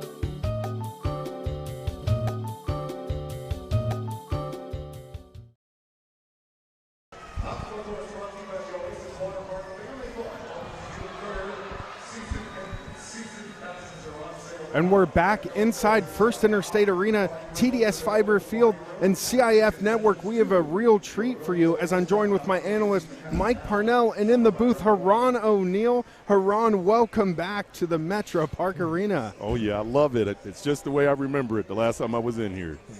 And speaking of that, Coach, what are some of your favorite memories from inside the building? Well, the first time we beat Sioux Falls here, I think it was right in that corner there. We went for two. And Willie Austin caught the two-point conversion, and we beat Sioux Falls for the first time. That was one of my biggest memories. Also, the championship game in '06 when Salter was introduced with the brace. All week we didn't know if he was going to play or not. He came out with the king crown. That was a big one for me as well. So those are my top two that I would say as far as just the moments that I remember. And we're going to take a look at a few highlights here, Coach. We'll definitely use your expertise to break down the first half of action. As we'll take a look momentarily. So right here we have Benson's rollout. What are you seeing here? Well, definitely seeing Benson is a very athletic quarterback, improv in there, making a big play. Looking at Aiken here right now, using his legs, being a big factor into the run game as well as pass game. So we see the dual threat quarterback. That's nothing new to you as you had Chris Dixon, but how important is a dual threat quarterback in the indoor game? I think it's essential. If you don't have one, I think you're playing with your right hand tied behind your back to be right-handed. So when a play actually breaks down is when you really need that, but it also helps when you can design runs and outnumber the box. So if you have a dual threat quarterback, it's definitely an advantage to having that. So, Coach, let's take a minute. You started the game at the outdoor level. You played with Donovan McNabb, Simeon Rice in Chicago, then had a career with 2 NFL teams, Jacksonville and the Chicago Bears. But how's that transition gone into the indoor game, or how did you go about that transition? Well, it was tough because I had to say, goodbye to the thing I love the most, which is playing the game of football. I was actually preparing to become an NFL scout, and the agent that I had at the time, Jared Lane, said, no, I'm not going to give up on you. I think you should try coaching. And he got me a job with the Casper team in Wyoming, and was a D coordinator there, and was lucky enough that, everybody saw what I can do and gave me an opportunity to come here, seeing things in myself that I didn't even see in myself. So I thank Mike Purnell and the ownership group for that. It was a start for me, and I definitely cashed in on that. So Eric, one of the reasons that Huron was so attractive to us is teams always had great defenses. And when they came and played the Outlaws one time, we went in to clean up the visitors' locker room, which was always a mess. And Huron had already cleaned it all up. We thought, you know what? He teaches defense, and he's got great character, and he was our first and only choice for head coach. One of the best decisions we made. So. And talking about some Outlaw nostalgia here, we just retired the King, Travis Salter's jersey. What does Travis mean to you, Coach? Everything. Like your dad said on the video that played last week, he was essential to get him to sign to come back here because I know what he brings to the game. I mean, he plays with a style of defense that is infectious, not just to the defense but to the team. Everybody followed his lead. He didn't speak a lot, but what he did is he played football well. He played with a certain type of energy and an edge that the rest of the team followed. And I knew if we got him and Chris Dixon can mature and understand what we're doing at quarterback, we would have 2 leaders on both sides of the ball, and it turned out to be a pretty good pick for us. And ended up being a great career for you in that indoor league. You're recently inducted into the IFL Hall of Fame. Talk about that experience. Well, it was good. I waited 5 years after I got out of the IFL. But when Todd Tryon gave me a call to let me know that I had been chosen and elected to go to the Hall of Fame, I was extremely excited. I called my wife, and we both cried together because, yes, you always say it doesn't matter, but it did matter to me. To do what I've done and was blessed by God to do, and given the opportunity by people that saw, like I said, more in myself than I seen in myself, definitely a blessing from God. And it was a very emotional moment. My owners in Salina actually rented a plane and flew me down to the Hall of Fame, Jimmy Sponder and his wife, and we hung out there for that day before, and then we wouldn't play the game the next day. So it was a long time coming, but I'm just thankful for God that I was here to at least enjoy it, still being alive. So after a very successful and illustrious career in the IFL, you end up in the Champions Indoor Football. New challenge, new team. Talk about your success with Salina. Well, it was hard. It reminded me a lot of what it was here in Billings. Built it the same way, though. I learned a lot from this ownership group here. Wally, Mike, Adam, Sherry, all of those guys. I was young. I was only 29 years old, so I was soaking things up. They may have not thought that because I was kind of crazy a little bit there, but they kept me in line and they kept me focused, and I picked up a lot of traits from there, and I bring it to each team that I go to give pointers to the front office to here's the things that work for us in Billings. It's always been my go-to. I don't ever say anywhere else. I say Billings because the most success I've ever had was here in Billings. And one thing, Merrick, that I learned shortly being around Coach O'Neill, whether it was practice, and especially in games, is he would tell you that he hates to lose more than he loves to win. He expects to win, and if he loses, you don't want to be around him for a day or two. But some of the best memories that Huron and I had was anytime we beat Sioux Falls, which became in our favor the last 3 or 4 years. I still grin when I think about those games. So. And that's one of the best rivalries in indoor football, guaranteeing. You're in great company. I was coached by my father coming up and some quiet ride home after losses. So I know you can associate. Well, I know you've gotten a stare. Like when you lose, you just give you that look. I'm like, oh, man, I know I messed up. We got to fix this. And so with Huron O'Neill and Mike Parnell, this is Merrick Parnell from TDS Fiber Field.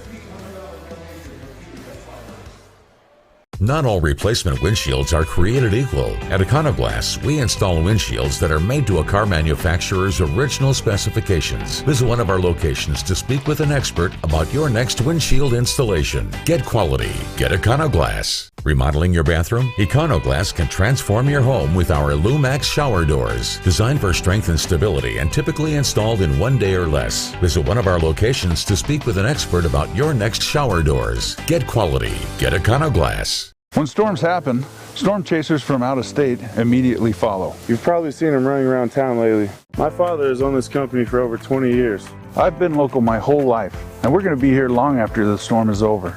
Donahue Roofing offers an unprecedented lifetime warranty. We're A+ rated with the Better Business Bureau. We'll work with your insurance company to make it easy on you.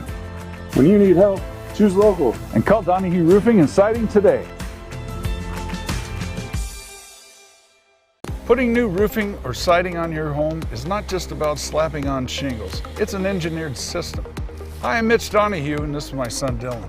We're proud to be local experienced contractors using the best materials around. We don't just meet code requirements, we exceed them. Your new project is an investment. With Donahue Roofing and Siding, you can put your money into your home where it belongs. Why not use the best? Call Donahue Roofing and Siding today. Brown Plumbing and Heating is expanding to a full-service plumbing company. Brown Plumbing has been serving the Billings area since 1985, doing new construction and remodels. In addition to those services, we'll now be specializing in drain cleaning, repairs, and replacement. From water heaters to water softeners, Brown can do it all. For a free in-home estimate, call Brown Plumbing and Heating today.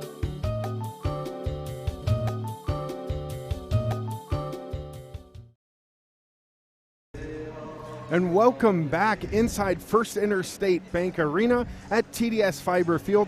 I'm joined with the legendary coach Haran O'Neill and owner Steve Titus here for CIF action. Steve, thoughts about the first half of the game so far? You can tell it's a hard-fought game. It's two teams that Billings is making a hell of a comeback. They're getting better and better each week. And Gillette's just proven why it's the number 2 team in the league. I mean, from being number 2 in the league and changing quarterbacks mid-season, that just shows that Coach Walker wants to go from good to great and wants to win a championship. And I think that's a lot of credit to him and Coach Gray, realizing where they think their weaknesses are, making those changes and preparing for Omaha on the championship game. And I'm joined here with Coach Haran O'Neill, who's on a bye week with the Salina Liberty. Coach, talk about your season so far with Salina. Like a roller coaster, so to say. A lot of injuries, a lot of moving pieces. This is the most transactions we've done ever for my 18 years of doing it. But I think we finally got the mix of guys that we need to make that push to get into the playoffs, make some noise, and defend our crown. And well, I just want to say one thing, Merrick. I'm not going to talk about any plays in particular, but there's one thing I can think about where Billings could be a 3 seed right now, but we won't talk about something that happened in Salina. We won't talk about that, Coach. But he won't say that they had one more down after that to do it and got stuffed. That's but fair. We're not going to say anything about that either. You got it. You got it. Am I going to have to put on a referee shirt here or what? But we're here you probably have better eyes. Inside TDS Fiber Field here. Coach O, you've spent a lot of time inside this building with some great crowds. Talk about the energy that you're witnessing here tonight. It's my second time since the 2010 season coming in here. The first time I came, it was late. My plane was delayed, so everybody was kind of leaving out. But to come in here and hear Mike Long doing his thing, first down, like that brings back great memories. Seeing some of the fans that I remember that are still here supporting the Billings Outlaws, talking to me on the way up and everything, and I'm letting them know, like, they got a great owner. He's going to do what it takes to make this thing right. He understands that it's going to take time, so I'm loving what they're doing here. And with me living here, I'm so happy for the people of Billings to have a football team and a quality football team at that. Steve, you've been a part of some great throwback moments for the Outlaws, the retirement of Travis Salter's jersey, but how are you trying to build on that nostalgia and history to create the experience here? Well, a lot of things going on this weekend. So the first thing is obviously getting Travis's number retired and trying to do everything and trying to bring back the reputation that you and your dad built here, 10 years ago, and we're trying to bring that back. the first thing we did was working on repairing our sponsorships, our partnerships with the local community. That's step one, and I think we're doing everything we can to repair that. Step two is getting the kids back here, making sure this arena's filled. 3 is really just getting the branding done, getting the fields done, and figuring out where we need to be. And what I mean by that is, the NAL commissioner, Chris Siegfried's here this weekend. He's talking about getting us into the NAL next year. Who our head coach is going to be next year. We haven't made those decisions. There's no decision. Yeah, right. That's Mr. First Down himself, Mike Malone. What's up? So Coach O'Neill's here this weekend. No. Everything's on the table as we try to. Oh gosh, Mike, you don't have to. Please stand up. We're doing everything we can to make sure that this team is the successful franchise where it needs to be and when it needs to be there winning these teams. We need to bring some trophies back to Billings, and that's what we're going to do. We're going to get this team positioned to make a great playoff run. We've clinched a playoff spot. Hopefully we win tonight. I want Billings to win tonight so we have a home playoff game, and then hopefully bring back a championship. This team is getting better, noticeably better every single week, and it's peaking at the right time.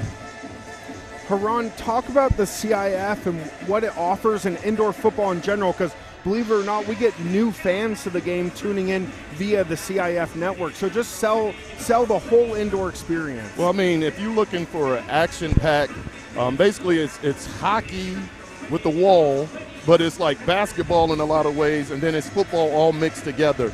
And then you'll have different characters from different teams that do different antics after they score. It's very fan-friendly. You'll get, after the game, you get to meet every single one of the ball players, get autographs, talk with them, talk with all the different coaches. You can't do that in the NFL. So, and the tickets are very reasonable. They're not outrageous like it is in the NFL. Nothing against the NFL. I love the NFL, but definitely loving what they're doing here. I love it. And one more thing, you mentioned the characters. Instant one comes to mind. That's Q Breckenridge. He was Richard Sherman before Richard Sherman with his antics, but having a guy like that to sell the game, absolutely brilliant. And we see plenty of uprising characters. We saw D2, Denarius Antoine getting the crowd going. MVP, so D2. For Steve Titus, Haran O'Neill, this is Merrick Parnell, and we'll see you after the break. Putting new roofing or siding on your home is not just about slapping on shingles. It's an engineered system. Hi, I'm Mitch Donahue, and this is my son Dylan. We're proud to be local experienced contractors using the best materials around. We don't just meet code requirements, we exceed them. Your new project is an investment. With Donahue Roofing and Siding, you can put your money into your home where it belongs. Why not use the best? Call Donahue Roofing and Siding today. Brown Plumbing and Heating is expanding to a full-service plumbing company. Brown Plumbing has been serving the Billings area since 1985, doing new construction and remodels. In addition to those services, we'll now be specializing in drain cleaning, repairs, and replacement. From water heaters to water softeners, Brown can do it all. For a free in-home estimate, call Brown Plumbing and Heating today.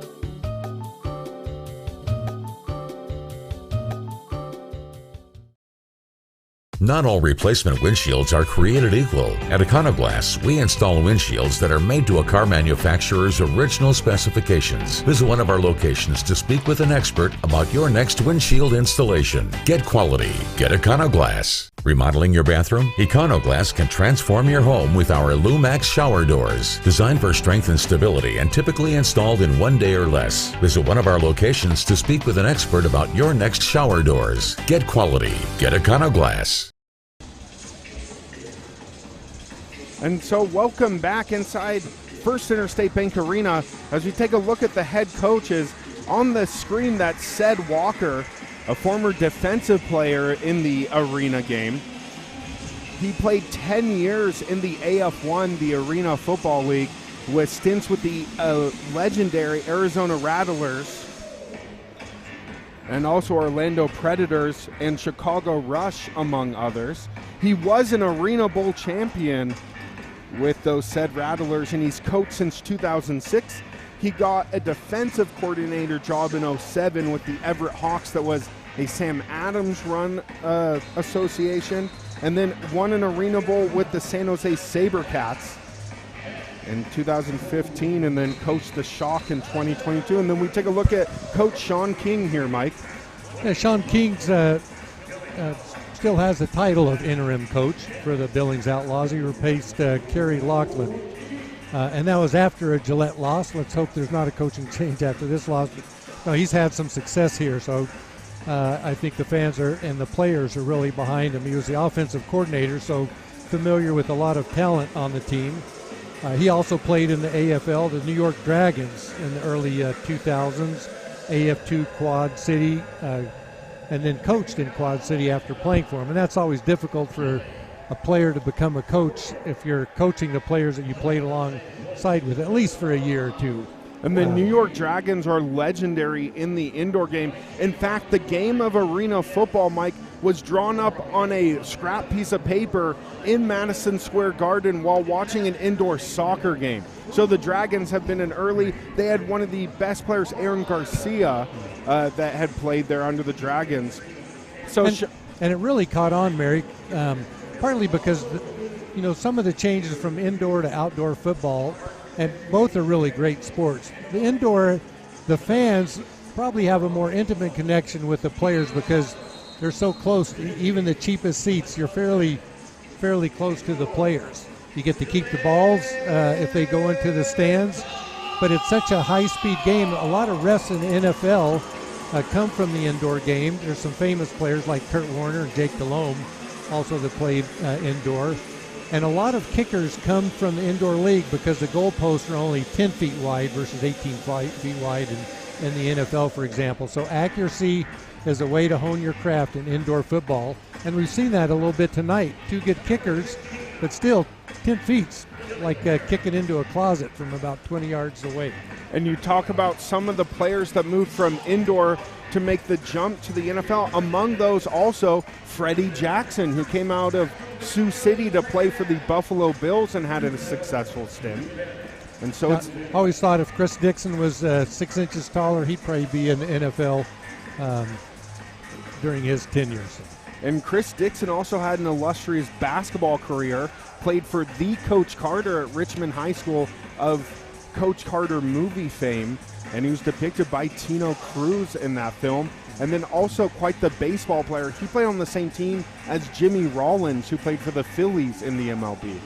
That's interesting how some of successful athletes in a sport were successful or capable in many other sports. We once had Andre Agassi into our factory and challenged him to a 2-on-2 basketball game, and the guy was phenomenal. I remember another story, Mike, about the basketball court that was in your offices, and you witnessed Karl Malone shatter the backboard during a practice. Yeah, he still hasn't paid for it. Now I think we're getting ready for the kickoff, Merrick. Let's see what Billy Perry can do. And he sets up, strikes the ball downfield, and he'll squib it. Good decision from Perry. And that's returned up over the 15.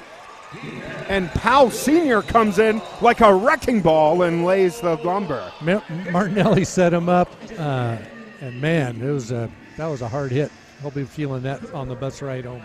So luckily just a 3.5-hour bus ride from Gillette up here. So the Gillette Mustangs. Offsides on the kicking team. It's a 10-yard penalty added to the end of the return. First down, Gillette. So unfortunately, we see a offsides penalty here that negates that great special teams tackle by Powell and the assist from Martinelli. Yeah, so now Gillette has a short field. They have the ball about at the 23-yard line, 23 yards to go for another score. Already up 14-26, just the start of the third quarter. And here's Aiken from the shotgun. Receivers in motion. Aiken calls for the ball. He'll drop back. He'll decide to keep. Here's Aiken. He'll turn it offfield. Flag on the play. Aiken still going. He steps over the line. So it will be a touchdown. Let's see what the penalty is. The referee indicated it might be holding. And so we'll wait the holding. penalty. 44 on the offense. It's a 10-yard penalty from the previous spot. First down. Well, I guess that does make up, Merrick, for being offsides on the kickoff. So now we kind of start from scratch back where we originally started after the kickoff. So that indeed is a massive toll. That was definitely a designed run by Aiken. The receivers went deep wide. Linebacker followed one in motion across his face short to the post. And then Aiken just took off up the middle. That would have been a 23-yard rushing touchdown, but instead, penalty nullified that. So we'll have a replay of first down, this time 1st and long. Aiken, receivers in motion. He'll call for the ball and drop back. Aiken has his receiver. That's caught and brought up over the 20. The ball's loose, and that's recovered by Billings. By number 9. So that's Devontae Brown, fell on the ball, but it was punched out, I believe, by number 47. Martinelli was in that pile, as well. But we talked about, Merrick, that the Billings needed 2 or 3 stops. That was kind of a big one because they had momentum. A massive defensive play, and Powell Sr. making his presence known. And Devontae coming up and making the big stop there. So, Merrick, if Billings can score on this possession, then a touchdown puts them ahead with or without the extra point. So let's see what they can do with it. So 1st down and 10 from the 20-yard line. Benson in the shotgun with Antoine to his left. Receivers in motion. He'll call for the snap. He'll dance around, and Gillette brings the heat. And Merrick, the cause of that was a very low snap. Benson had to go down, and it was a slow snap. It had quite a bit of arc to it, and I noticed in their last game here at home that in the second half, I don't know if it's fatigue, but the ball just didn't get back there with much snap, and that cost the quarterback a quarter of a second, which in dog time is a long, long time for a quarterback. No chance to make his reads. He was just picking his head up, picking the ball up off the turf right as the defense got there. And that was Jay Bullock with the big sack for the Gillette Mustangs. As we see 2nd down and long for Benson. Here's Rio. He'll drop back. He has his man just off the fingertips of Best, incomplete. That's one of the first times I've seen where Benson actually had time to go through his progression. It looked like it was intended to the flats over here on the left.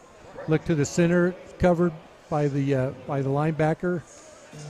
Threw it to the right. It's tight coverage, though. It might have been a benefit that was an incomplete pass. So we will see 3rd down coming up off that incompletion off Best's fingertips.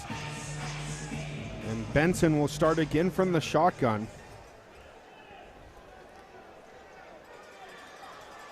And look for a blitz coming from Gillette here. And we see some early movement from the downward receiver. The timing was just off. Penalty on the play. Ball start. 71 on the offense. 5-yard penalty from the previous spot. 3rd down. Rick, it looks like from some finger pointing that was going on, it might have been that the center didn't snap the ball on the right count. And we've talked about the timing, too. That can be so crucial, and often a tough adjustment from the outdoor game to the indoor game due to that downward receiver motion. So 3rd down and a long here for Benson. He has Batiste to his left.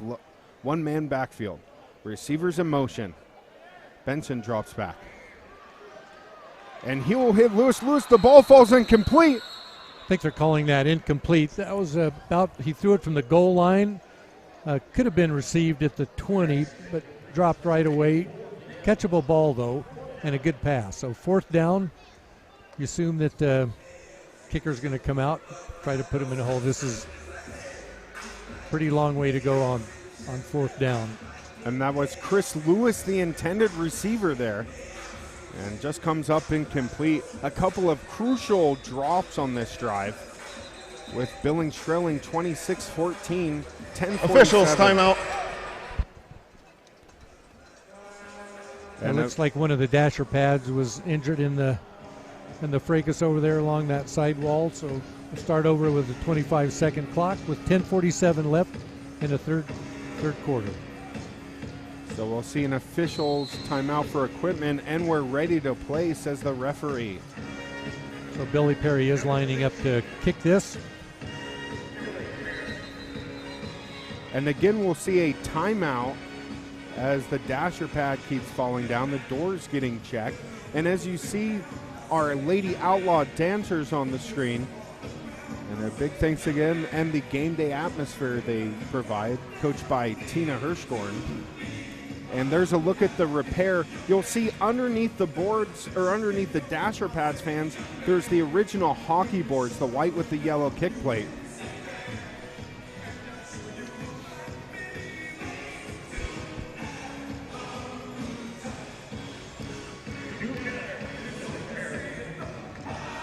And so we'll still have some time to fix the dasher pad, which sits over the original hockey boards. And at one time, Billings was quite the hockey city right here in First Interstate Bank Arena.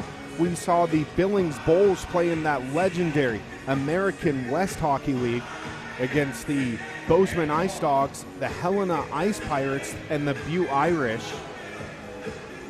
And it was a very rough and tumble slapshot league.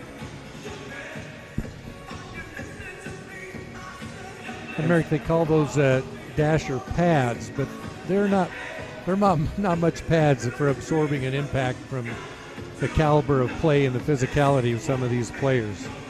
And you will see, like you said, Mike, from arena to arena, the dasher pads are different. I remember going to our first Outlaw game, I think it was 2004 or 5, and they were very thin pads indeed.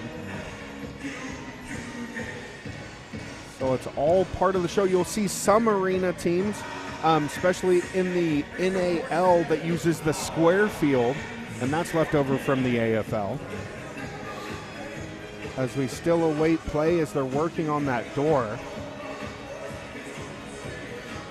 And so the Outlaws bench is in towards the corner.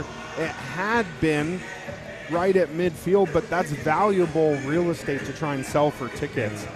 Now, if they don't get a good deep kick or get it rolling around deep in the Gillette end zone, then they're going to start out with fantastic field position again. And so here's Perry to send it deep. And he has Deontay Jones waiting at about the 8-yard line. And the kick's up. Jones will field it. He'll return left-hand side. Jones up over the 25, and again, a short field, not what you're wanting here. Yeah, I think Billy kind of hit the low side of that ball. It spun, not much height, kind of a slow, but you want it to bounce, either go over the receiver's head, bounce in front of him and over his head, or to the side. That one was just timeout. Like a little media. The first media timeout of the half. And so we will have a timeout here. See you after the break.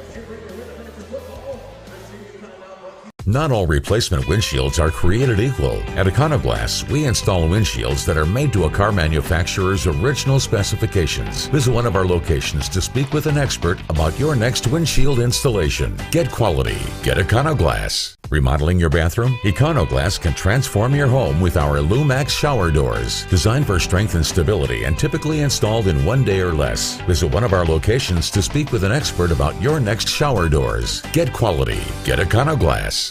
Brown Plumbing and Heating is expanding to a full-service plumbing company. Brown Plumbing has been serving the Billings area since 1985, doing new construction and remodels. In addition to those services, we'll now be specializing in drain cleaning, repairs, and replacement. From water heaters to water softeners, Brown can do it all. For a free in-home estimate, call Brown Plumbing and Heating today.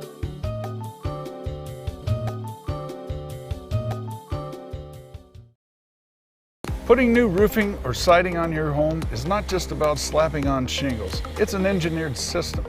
Hi, I'm Mitch Donahue, and this is my son Dylan. We're proud to be local experienced contractors using the best materials around. We don't just meet code requirements, we exceed them. Your new project is an investment. With Donahue Roofing and Siding, you can put your money into your home where it belongs. Why not use the best? Call Donahue Roofing and Siding today.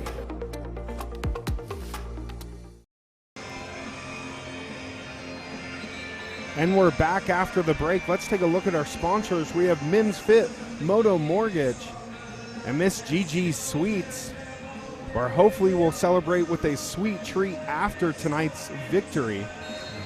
But from the about the 24-yard line, starts Gillette in their possession. Receivers in motion for Aiken. He'll hand off. And taken across the 15. So that made up a lot for the penalty that they had. They still have about a yard to go for a first down. Second down and about 1, it looks like, Merrick. So. And that was Jalen Jefferson out of Truman State. He's a 5'10 player listed as wide receiver, but we've seen him get the nod several times to take the carry, as that brings up third down here, or second down, correction. Receivers in motion. Handoff again, left side. He'll gain the first down and finally brought down. We'll see where forward progress is marked. That's going to be close, because it looked like his knee was down, but couldn't really tell where the ball was. So let's see where they mark it. No, it's third down. He's just short, looks like, Merrick. So. They have called for the movement of the chains, and so that brings up first down. Boy, that was a generous spot then, I would say. So. Nonetheless, first down from about the 14-yard line for Aiken and the Gillette Mustangs. You see the Outlaws defenders creeping up since there's a short field to cover. Let's see what the call is. Here's Aiken. He'll take it up the middle. Aiken dashes to his left. He's brought down. It's good for about 5 yards, though, Merrick. Now 2nd and 5. Ball's just about at the 10-yard line, so 10 yards for another score. So you got to think that Billings is thinking stop here all the way, get the ball somehow. And that was Damian Francis out of Texas Wesleyan. He had 42 career tackles at Texas Wesleyan, and add one more to his CIF total here as 8:17 ticks off the clock. Second down for the Mustangs, and there's a option play up the middle. So that's 3 runs in a row, Merrick. That's kind of unusual for indoor football. So obviously Gillette has discovered something, made an adjustment at halftime where they feel they can successfully run the ball. Now they're doing a no huddle, hurry up offense. Let's see how Billings reacts. And here's Aiken. He'll take it under center here. And a penalty as Big Jeff Luke blows the center back. Offsides on the defense, number 5. Half the distance to the goal, results in a first down. So Jeff Luke out of Cincinnati wearing number 5. He spent time in camps with the Miami Dolphins and New York Jets, and also a fairly successful stint in the AAF. First down, replay first down. Looks like Aiken's calling an audible. Coach is fairly animated on the sideline. Maybe it's just miscommunications. And Aiken sends his man in motion. And we see a penalty here as we see multiple receivers in motion at the wrong time.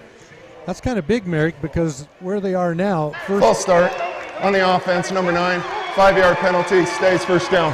Where the ball was, a run or 2 runs probably put you into the end zone. But now you're probably looking at throwing some passes, which might give the Outlaws a little more opportunity to gain possession of the ball. So we see a replay of the first down, and we see this crowd start to ramp up as Billings enjoys one of the best PA announcers in indoor football with Mike right behind us.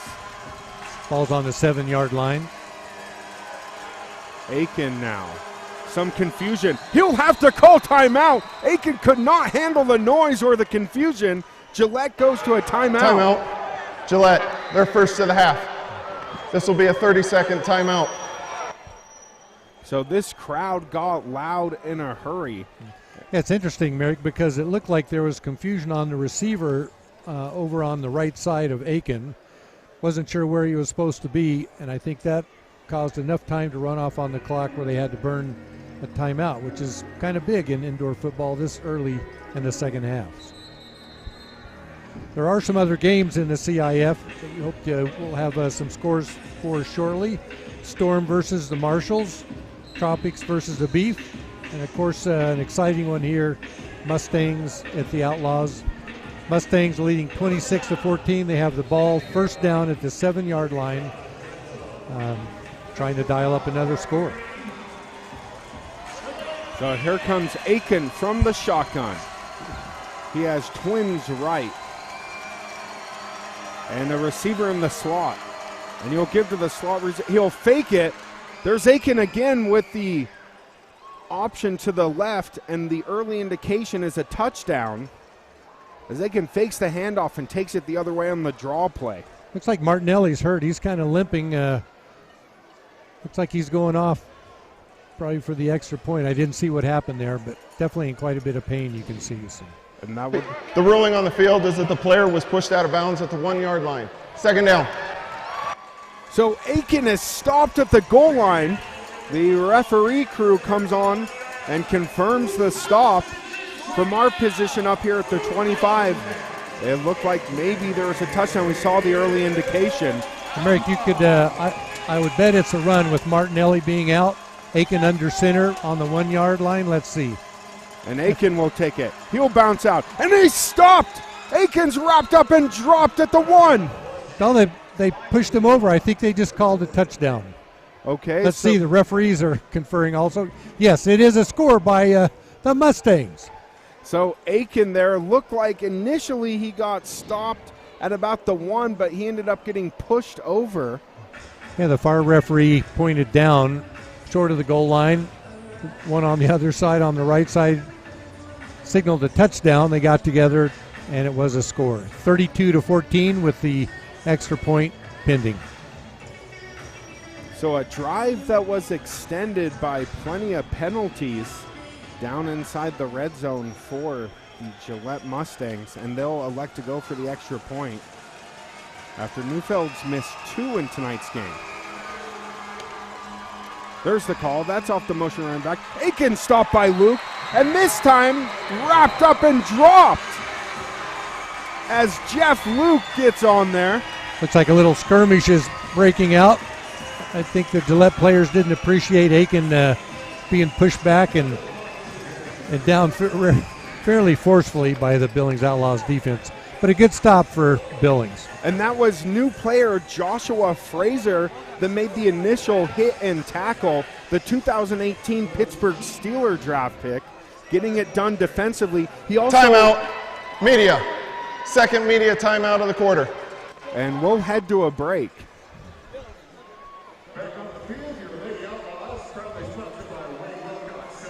And so we'll see the Lady Outlaws come out during the media timeout. And they help provide a great fan atmosphere here inside First Interstate Bank Arena. And really a great dance team, and it's a way for those athletes as well to get some exposure, work together as a team. You can tell that they really enjoy it also. And the CIF is truly a developmental league for all. We see the referees get their start here and climb through the ranks. Coaches as well will get call-ups, and along with the players. I don't know if any of these girls will end up on the Dallas Cowboys cheerleading squad, but you never know.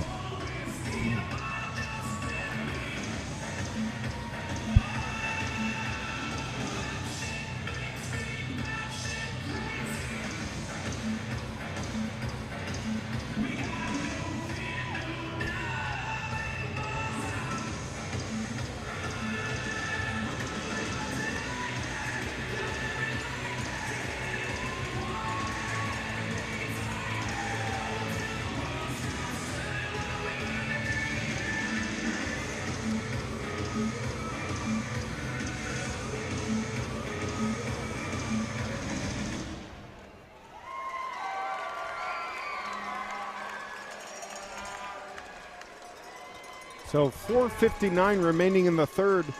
The Gillette Mustangs leading 32-14 over the Billings Outlaws. And also Newfield getting ready to kick off. You know, it's funny, Merrick, both kickers are kind of slight of build. Newfield's 5'8", 180 pounds. Perry's 5'10", 150 pounds. So too heavy to be jockeys, but they're probably not going to end up on the offensive or defensive line, it looks like. But both of them have got pretty nice legs, looks like, so far. So we'll see Neufeld. He'll do the duties for the kickoff out of Nebraska Wesleyan. He'll send the ball deep. And that's sent up over the dasher into the back of the end zone. That's twice now that he's kicked it out of the end zone. The ball was kicked out of bounds. By rule, it will be placed at the 25-yard line. First down, Billings. So I don't know if it's worth the reward is worth the risk of trying to kick it that close. Well, but let's see what the Outlaws can do with it. So far, Gillette has looked a little better on defense than the Outlaws have looked on offense. Let's see what they can do. And it's complete opposite thinking as an outdoor kicker, because you're striving to put the ball out the back of the end zone to eliminate or return. The indoor game, that's just one of the caveats, is they get it midfield. Also, if the ball hits the score clock, they'll get spotted midfield as well. So 1st and 10 for the Outlaws from the 25. And there's a give. Antoine up the right-hand side. He has speed, and he's rammed at the 10, but he dishes the pain out himself. That was Josh Baptiste, correction, sending his defender into the dasher. Officials timeout. That was a great play, Merrick. It's one of the first misdirections that we've seen so far, and it definitely caught Gillette off guard. And here's a development, Mike. We saw Lorenz Stefan come in at quarterback. They got him from Topeka, and he's seeing some of his first action for the Billings Outlaws here. So we see an injury on the field. We can't see quite the number yet. But they'll bring up 1st down after that massive run by Baptiste.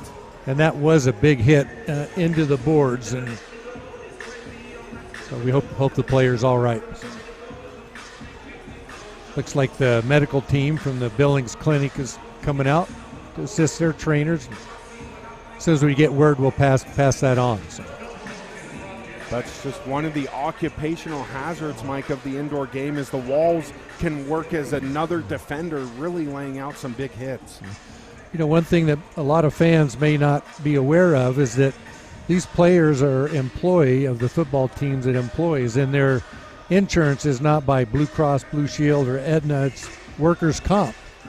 So they are injured on the job, and that's how all these players get covered.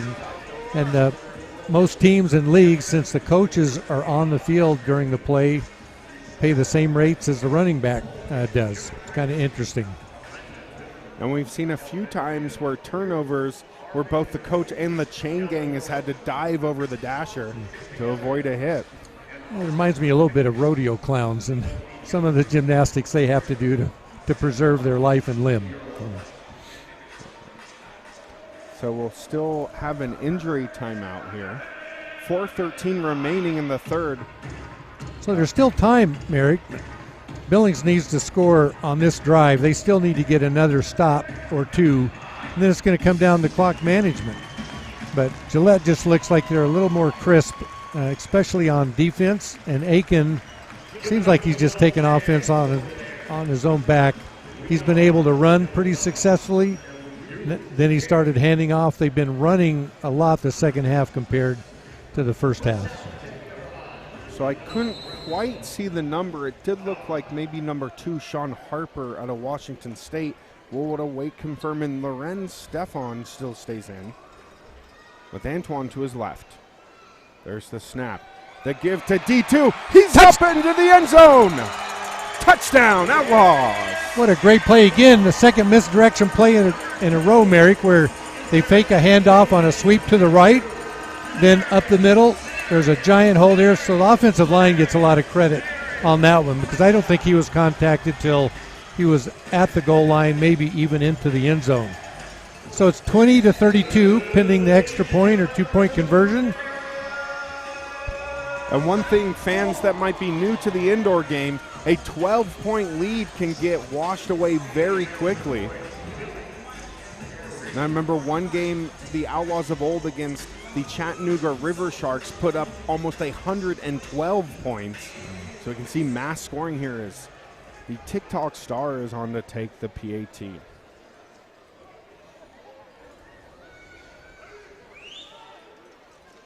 Low snap, Billy Perry drives. And it's good despite the low snap. That's just a veteran kicker there, Mike. That's 3 for 3. You could tell that he started his approach, saw that the ball was not placed properly, and was in slow motion, but still enough leg to get it through the uprights. That's really fantastic. So 21-32. When storms happen, Storm chasers from out of state immediately follow. You've probably seen them running around town lately. My father has owned this company for over 20 years. I've been local my whole life, and we're going to be here long after the storm is over. Donahue Roofing offers an unprecedented lifetime warranty. We're A+ rated with the Better Business Bureau. We'll work with your insurance company to make it easy on you. When you need help, choose local. And call Donahue Roofing and Siding today.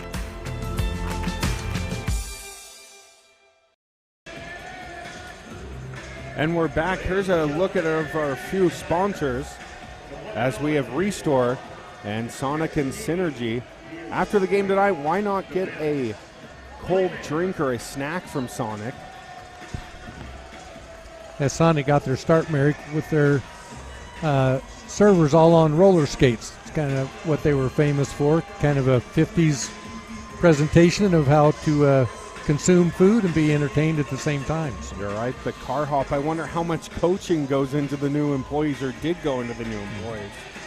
So it's interesting, Merrick. We still have 3 minutes left in the third quarter, but the last time these two teams played, Gillette scored 73. So they're a little less than half that right now. Although the Mustangs or the Outlaws scored 28, and they're still not at that yet. They're one score away. So let's see what they can do in the third and fourth quarter.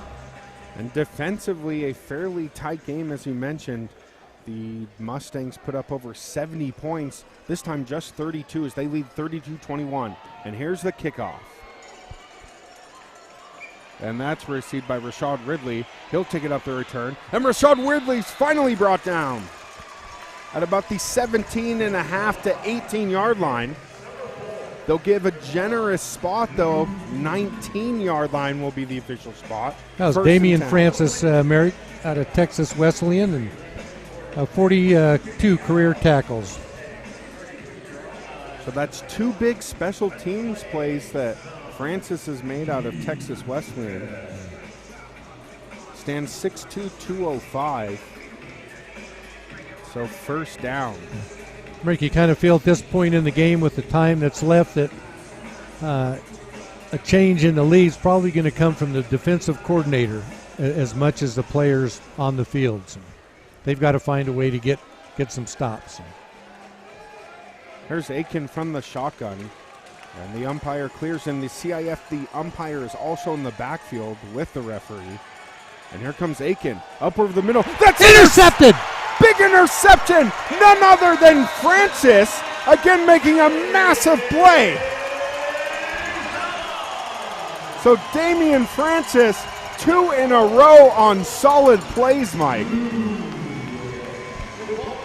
Well, that's what they needed, Merrick, and that's the first interception of the game. Outlaws should have thrown one earlier, but it was dropped. I'm glad there's not a penalty for a player taking their helmet off on the field and celebrating, but looks like a happy player right there. So, but I don't know how he got in front of that ball because looked like the receiver had possession almost, and then Outlaws player came up with it. So. And oddly enough, though, there is a penalty for throwing the ball into the stands. That did not happen, but we have seen that before in CIF action. As Stefan's still back in, as he's making his Outlaw debut. There's the handoff to Batiste right side. He'll take it across the 20. Nice run for about 5 yards. But what that does, Merrick, is going to cause the defenders and the safety to kind of creep up to try to limit the progress on those handoffs. So let's see if they run that one or two more times in this possession, or they put it back up in the air. So Tony Peters has been everywhere, including making that tackle. He had an impressive 95 tackles in 39 games on his college club. There's the snap. And the misdirection to D2. He'll take it across for a first down. Yeah, that was the play that they scored on, where it was a fake run to the left, then D2 up the middle, then he cut it outside, first down. So first down for Denarius Antoine, and he does it all. He will play defensive back as a safety. He'll play linebacker. He'll play running back, and he'll catch passes as a wide receiver. In the indoor game, they have a position definition as ATH, athlete, and that's definitely Denarius Antoine. Let's see if Billings can capitalize on that interception. And a hand to Batiste the other side. And last time they faked it to Batiste, this time they gave it to him. And great blocking by Woods out front. I told you, Merrick, that a change is going to come from the defensive coordinator, and you can see that the last 3 plays. Big gains on the ground, but that will open up things That's to the end of the third quarter. And so here's Travis Salter, the all-time great king of Billings, will break here. Over a period of time, hard water deposits can damage or even ruin your expensive in-home appliances. Let Brown Plumbing and Heating help you protect your investments with a water filtration system. With our licensed plumbers, installing a new water filtration system will be a snap. Brown Plumbing and Heating offers free in-home estimates and free in-home water testing. Don't let hard water be the downfall of your home appliances. Call Brown Plumbing and Heating for your water filtration system needs.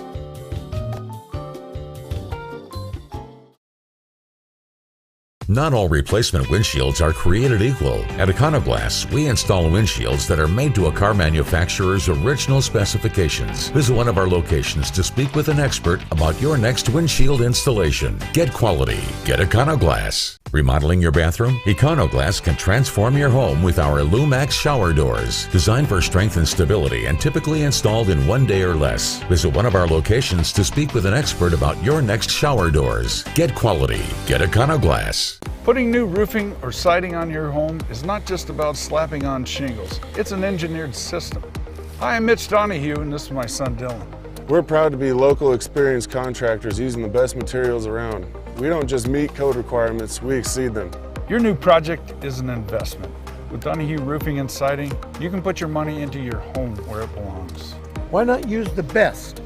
Call Donahue Roofing and Siding today.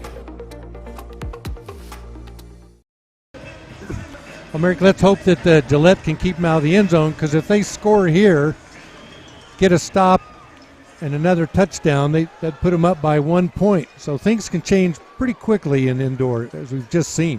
And we just saw a look at our great sponsors as we return back to action. Here's Antoine breaking the tackle and taking it upfield. We saw Donahue Roofing on our last sponsor call, and also Wrap Labs. Very thankful for a great roof with the rain we've had today. 4 runs in a row, so definitely a change in philosophy. They think they found something. This is kind of a critical play, 3rd down and 1, and that'll put them at the 10-yard line. Let's see what they can do with it. So Loren Stefan has taken over at quarterback, a totally different look to the offense. Not one pass yet, Merrick, so it's unusual in the indoor game. Let's see what happens. And here's Stefan running back to his right. And there's the give. Batiste will take it upfield. And he's finally thrown down at about the 7 from our vantage point. And that was the first time it wasn't misdirection, just a straight handoff. But the offensive line on the right side set the edge there and was able to get a couple extra yards by just putting his head down and pushing on. But Gillette really needs to step up here to make a stop, or this is going to be a closer game than I think they expected. So. And this will bring up a big 1st down again as this drive stayed alive. As Stefan from the shotgun. He has D2 Antoine to his right. He'll fake and give to Antoine. He'll cut it up. And brought down about the 5-yard line. Only about a yard gain, Merrick. So they've tightened up their defense. But this would be a great time for a quarterback keeper to fake that sweep handoff, misdirect opposite side of the field. I think that would be open for him. There's a reason I'm not an offensive coordinator also, so let's see what they call. Well, you've had the right prediction earlier in the game on the Benson keep. We'll see it here from 2nd down from inside the 5-yard line. Stefan now in shotgun. He has Batiste to his left. Trips on the right. Snap here. And that's thrown, just knocked down, intended for Lewis, it looked like, inside the end zone. Rick, there's where they missed a huge opportunity because there was a receiver all by himself to the left of the end zone. They had trips right, no one on the left. The defense flooded to that side as well, but there was no one in the same zip code. It's number 41. And you'll see, too, sometimes the most open man is the motion man. Similar to an NBA pick and roll offense, the pick man's going to be the most open, or the roll man. And so we'll see Stephon. Antoine now to his right. Woods to his left. And there's the give to Baptiste. He's in. Touchdown! That's Baptiste, runs it in. Blue collar for the Outlaws score. And doing it on the ground. That's an interesting call, Merrick. You give it to your smallest guy and let him run with it, but he found the hole, slipped through it, able to score. And so we got a 5-point game coming up with an extra point. So another stop, Billings back in it, but you got to expect that the Gillette Mustangs are going to respond. And here's the point after attempt from Perry.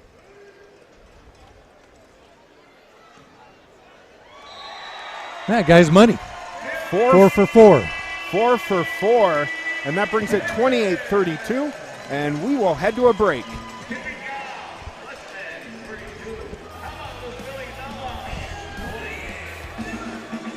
Not all replacement windshields are created equal. At Econoglass, we install windshields that are made to a car manufacturer's original specifications. Visit one of our locations to speak with an expert about your next windshield installation. Get quality. Get Econoglass. Remodeling your bathroom? Econoglass can transform your home with our Lumax shower doors. Designed for strength and stability and typically installed in 1 day or less. Visit one of our locations to speak with an expert about your next shower doors. Get quality. Get Econoglass. And we're back inside the Metro, or the First Interstate Arena. We have the Tippy Cow and Rap Lab up, along with our Billings super fan you see there. And he's made quite a name and a face for himself. I wonder if his wife knows that he's dressed up like that at this game, Erickson. And so just part of the avid fan base and a great crowd here. If you're watching on the CIF network, we do wish you're inside the cozy confines of TDS Fiber Field, but we're glad you joined us. It's really just a great atmosphere. The fans are really into it. Their team's behind right now, but you wouldn't know it by their fan reaction and engagements. And Billings has been a sports town that supported their teams fairly well, with the Mustangs doing well. And previous farm club of the Cincinnati Reds, as we're set for kickoff. Billy Perry lines up, getting ready to approach the ball. And a short kick. That one's fielded at the 5. Here comes Gillette over the 20-yard line. Finally brought down, as that was Damian Francis again. That was a good return. So they had it blocked up pretty well. Could have been tackled around the 15, 17-yard line, but was able to get it out to about the 23. And correction on the interception from earlier. We're just getting word from the official score sheet that it appears it was Daquan Lewis from Virginia State who came up with that interception. He spent time in the IFL with the Northern Arizona Wranglers. So first down and 10 for the Gillette Mustangs. Now notice Martinelli's been out ever since we saw him limp off the field for that extra point. You see Antoine in place, the athlete. And there's a fake. But this time Aiken is met, and just a short gain. Boy, good reaction to that fake. One of the players bid on it, which you kind of had to. Then no one was left to block out the right side of the pretty much the whole offensive lines. Now it was D2 Denarius Antoine that came up. He actually played at Southern Miss and competed against the University of Washington in the 2015 Dallas Bowl, so has some big-time experience. As Aiken now, shotgun, empty backfield, 4 receivers. He'll drop back. And that skips off the turf as big pressure coming from Luke right up the middle. Yeah, Aiken got hit pretty hard. No one blocked Luke. Came right up, right in the midsection. Surprised I didn't knock the breath out of him, because that was a pretty significant impact. So. That's the 6'1", 265-pound lineman, Jeff Luke, out of Cincinnati. In fact, he was an Under Armour All-American in his amateur career. So let's see what Aiken can do here. I kind of expect he might keep it. But Outlaws are kind of crouching up too. There might be something over the top, but that's a riskier play, of course. And big third down. This building gets loud. Early movement on the line. And Aiken has to throw, and he finds his receiver at the 15. Breaks a tackle, and he's into the end zone. Arthur Anderson, the momentum killer, and a penalty flag late. Aiken is still down on one knee, Merrick. I didn't see what happened right as he threw it, but I saw that he had pressure there. So, and that was again Luke with a head of steam coming up the middle. And Aiken's going to think twice about staying in the pocket this next drive. And there's again a penalty for throwing the ball into the stands after a score. That appears to have happened here.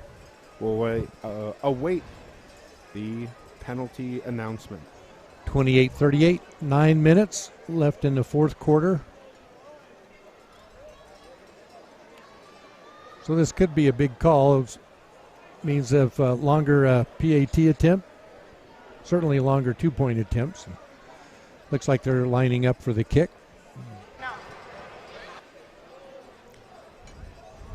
Ruling on the field is a touchdown.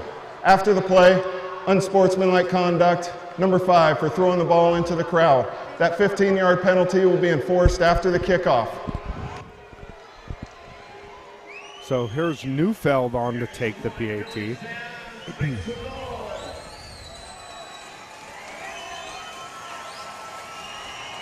Ridley the holder, the kick's up. And it is no good! Merrick, that's pretty big because now a touchdown and a field goal. Timeout, media. It's the first media timeout of the final quarter. And we'll take a break here. See you after. The average life expectancy of a water heater is about 9 years. If and when leaks occur, then chances are your tank is rusted and could fail at any time. The pros at Brown Plumbing and Heating install both tank and tankless water heaters and offer free in-home estimates with a 6-year hassle-free warranty on parts and labor. No hot water during your Saturday night dinner party? No problem. Brown Plumbing schedules appointments up to 8 p.m. 6 days a week with no after-hour fees. Get that hot water flowing. Call Brown Plumbing and Heating today. When storms happen, storm chasers from out of state immediately follow. You've probably seen them running around town lately. My father has owned this company for over 20 years. I've been local my whole life, and we're going to be here long after the storm is over. Donahue Roofing offers an unprecedented lifetime warranty. We're A+ rated with the Better Business Bureau. We'll work with your insurance company to make it easy on you. When you need help, choose local. And call Donahue Roofing and Siding today. Not all replacement windshields are created equal. At Econoglass, we install windshields that are made to a car manufacturer's original specifications. Visit one of our locations to speak with an expert about your next windshield installation. Get quality. Get Econoglass. Remodeling your bathroom? Econoglass can transform your home with our Lumax shower doors. Designed for strength and stability and typically installed in 1 day or less. Visit one of our locations to speak with an expert about your next shower doors. Get quality. Get Econoglass. And we're back. There's a look at our illustrious mascot here, Gunsmoke, and a crowd favorite. And his cousin, did you know his cousin is the Denver Broncos mascot? So just different color hair for the two Broncos. I do know that the company that made the costumes is the same for both mascots. Neufeld gets ready to kick it off. And so 28-38 the score. Mustangs in the lead, and they'll send it deep. Best gets a hand on it. He'll take it outside the end zone. Here's Best putting a move on. Gets contact at the 10. The ball's attempted to be stripped. We see Neufeld in there. Neufeld actually made 2 tackles on his kickoff, so he's not afraid to get his head in there. And remember, there'll be a 15-yard penalty, I believe, from the unsportsmanlike conduct that will be marked off now that will still give the Outlaws pretty decent field position. Otherwise, that was a great kick, limiting the return success. But that penalty's kind of 15-yard penalty from the unsportsmanlike penalty will be enforced at the end of the run. First down, Billings. So there was one time, Mike, where Jaquan Breckenridge spun the ball on the ground and booted it into the stands. That's probably the most memorable unsportsmanlike for a ball in the stands. Yeah, Q had quite a few unsportsmanlike penalties, if I recall, but you had to love his energy as well. So. Always an entertainer and a certified Outlaw Hall of Famer. So 1st and 10 for the Outlaws. Lawrence will take it. And that's complete to Woods. Woods puts a moves on up the right-hand side. And we'll await word, but it appears the linesman along the sideline said that he did make contact with the wall. And we'll await word here. Looks like the refs are marking it about at the 2-yard line, Rick. They are. Man, what a quick pitch and catch on that. And just eluded the defender with a head fake, turned it along the wall. Almost scored on that possession. So Lorenz Stefan, his nickname's the Gunslinger, and we saw that there. He comes to the Outlaws after starting the year with Topeka. Merrick, that was such a quick pass from the center. He didn't even have time to grip the laces. He just threw the ball, but it was an accurate pass. Good result. And Terrence Bryant, right, with Sioux Falls, one of the thorns in the side. As here's Antoine, left-hand side, penalty though. Depending on the call, it could be an Antoine touchdown. We'll await word here. Looks like a holding. The early indication is holding against the Outlaws, which is 73 on the offense, 10-yard penalty from the previous spot, stays first down. So that's Nike Gooden called with the hold out of Texas Lutheran.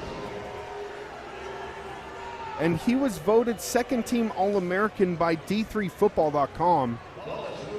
Well, Nike's going to ask for their shoes back for that penalty because they were at the 2-yard line, and now they're not.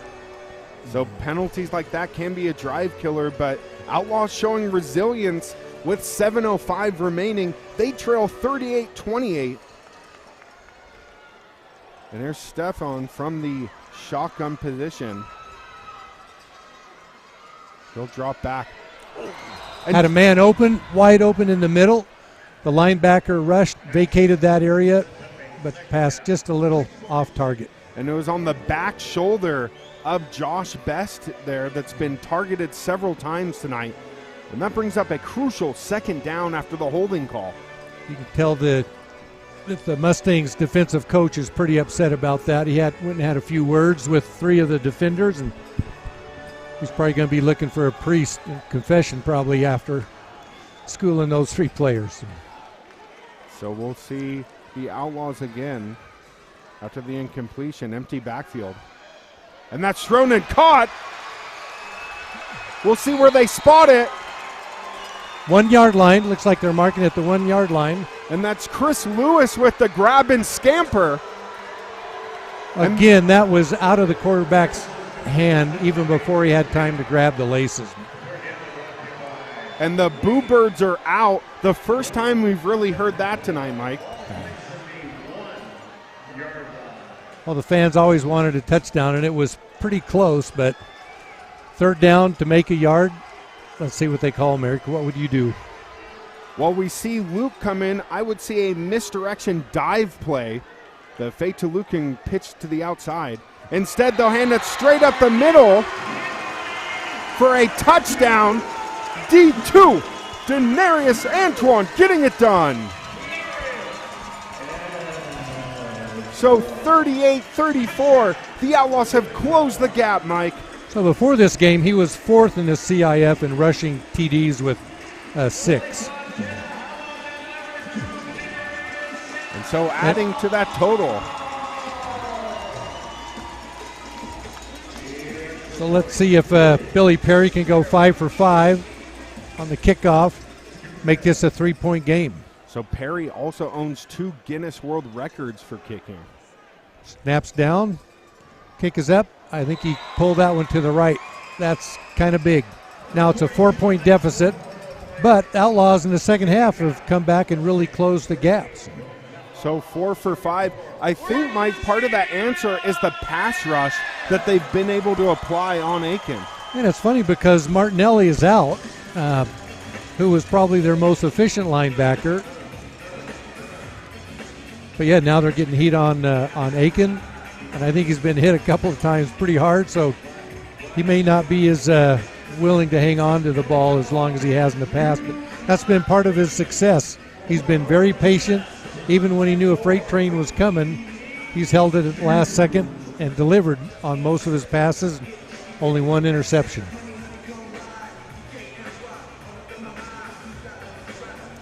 It does seem like, Merrick, too, that with the change in quarterback from Rio to Stephan, that's made a change also, although it's been because of the run, not because of the pass. So the action closening here and ramping up inside First Interstate Bank Arena, TDS Fiber Field. Merrick Parnell along with Mike Parnell for your call on the CIF network as we get some shots of the crowd. And in attendance, if you heard him at halftime's legendary coach Haran O'Neal, who won 3 titles with the Billings Outlaws, including a back-to-back one 09 and 10 and an early one in 07. I know Haran has his home here. His wife and child live here. Kind of makes you wonder. And that's off the clock. That's a big mistake because now Mustangs will get it at midfield. The kickoff hit the scoreboard. By rule, the ball will be placed at the 25-yard line. First down, Gillette. And Perry understandably upset with himself on that. But it's just like a golfer. You got to get your mind right before the next hole. Part of it, too, is the home field advantage, and Billy Perry doesn't have any home field advantage yet. This is his first game kicking this in arena. A lot of arenas, Merrick, don't have the legacy scoreboards that kind of hang down from the middle. They've got digital scoreboards at each end zone or at the 50-yard line. But you have to account for that, and you certainly know that it's there. So. And Billy Perry, impressive at 49 years old and still kicking in professional indoor football. First down for the Mustangs. And there's a give along to the right side. As finally Jefferson's wrapped up and brought down. Damian Francis on the tackle there. You can see that Antoine, the linebacker, was expecting a pass, kind of froze for a second, was late getting to that tackle. So Jeff Luke came over to the linesman near side here and was begging for a holding call, as there was a holding call that seemed to detour some of the Outlaws' offense this past drive, but they ended up cashing in to make it 38-34 with 3:44 remaining. They've been successful on the run. Let's see if they continue that, Merrick. Aiken calls for the ball. He'll drop back. It's almost like a screen play. The receiver in motion kind of cut it back to a bubble screen. Did result in a first down. And again, he finds Arthur Anderson, who's been big in this fourth quarter. And they do a great job on tax preparation, too, I hear, Merrick.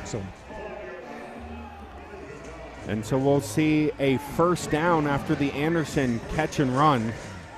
3:08 remaining. And the clock ticking here at TDS Fiber Field. The fans certainly have been treated to a very competitive game so far, Merrick. Let's see how it closes out. Here's Aiken from inside the 15. Oh, and great play, great play. Antoine reads it perfectly, comes up and makes the stuff on Aiken. Timeout on the field. Didn't bite on the fake. Came right up, closed the gap. Timeout. Billings. They're first of the half. This will be a 30-second timeout. So the Outlaws take a timeout here. That time's going to come into play here, so I think from the Outlaws standpoint, they've either got to get a stop or they probably have to score and recover an onside kick scenario, being down by 4 points. So a few shots of the crowd and the Lady Outlaws here inside the arena. 2:40 remaining, 38-34 the score. in an Outlaws Gillette matchup that's looked totally different from the first round earlier this season, Mike. Yeah, it's really close. One score game. The first game was a blowout. A lot of turnovers by the Outlaws after that game, coaching and players. You can kind of see that as the playoffs approach, they're looking like the 5th seed, could be the 4th seed, that they're starting to come together. Here's Aiken now, second down. He'll get the ball. And he's dropped. Rashad Powell blows the lineup and gets a stop. Now, the fake handoff sweep, Merrick, and if he had handed it off to him, I think they would have scored, but no one bid on the fake. And Aiken, again, is slower and slower to get up. So I think some of those hits by Antoine's probably starting to affect him a little bit.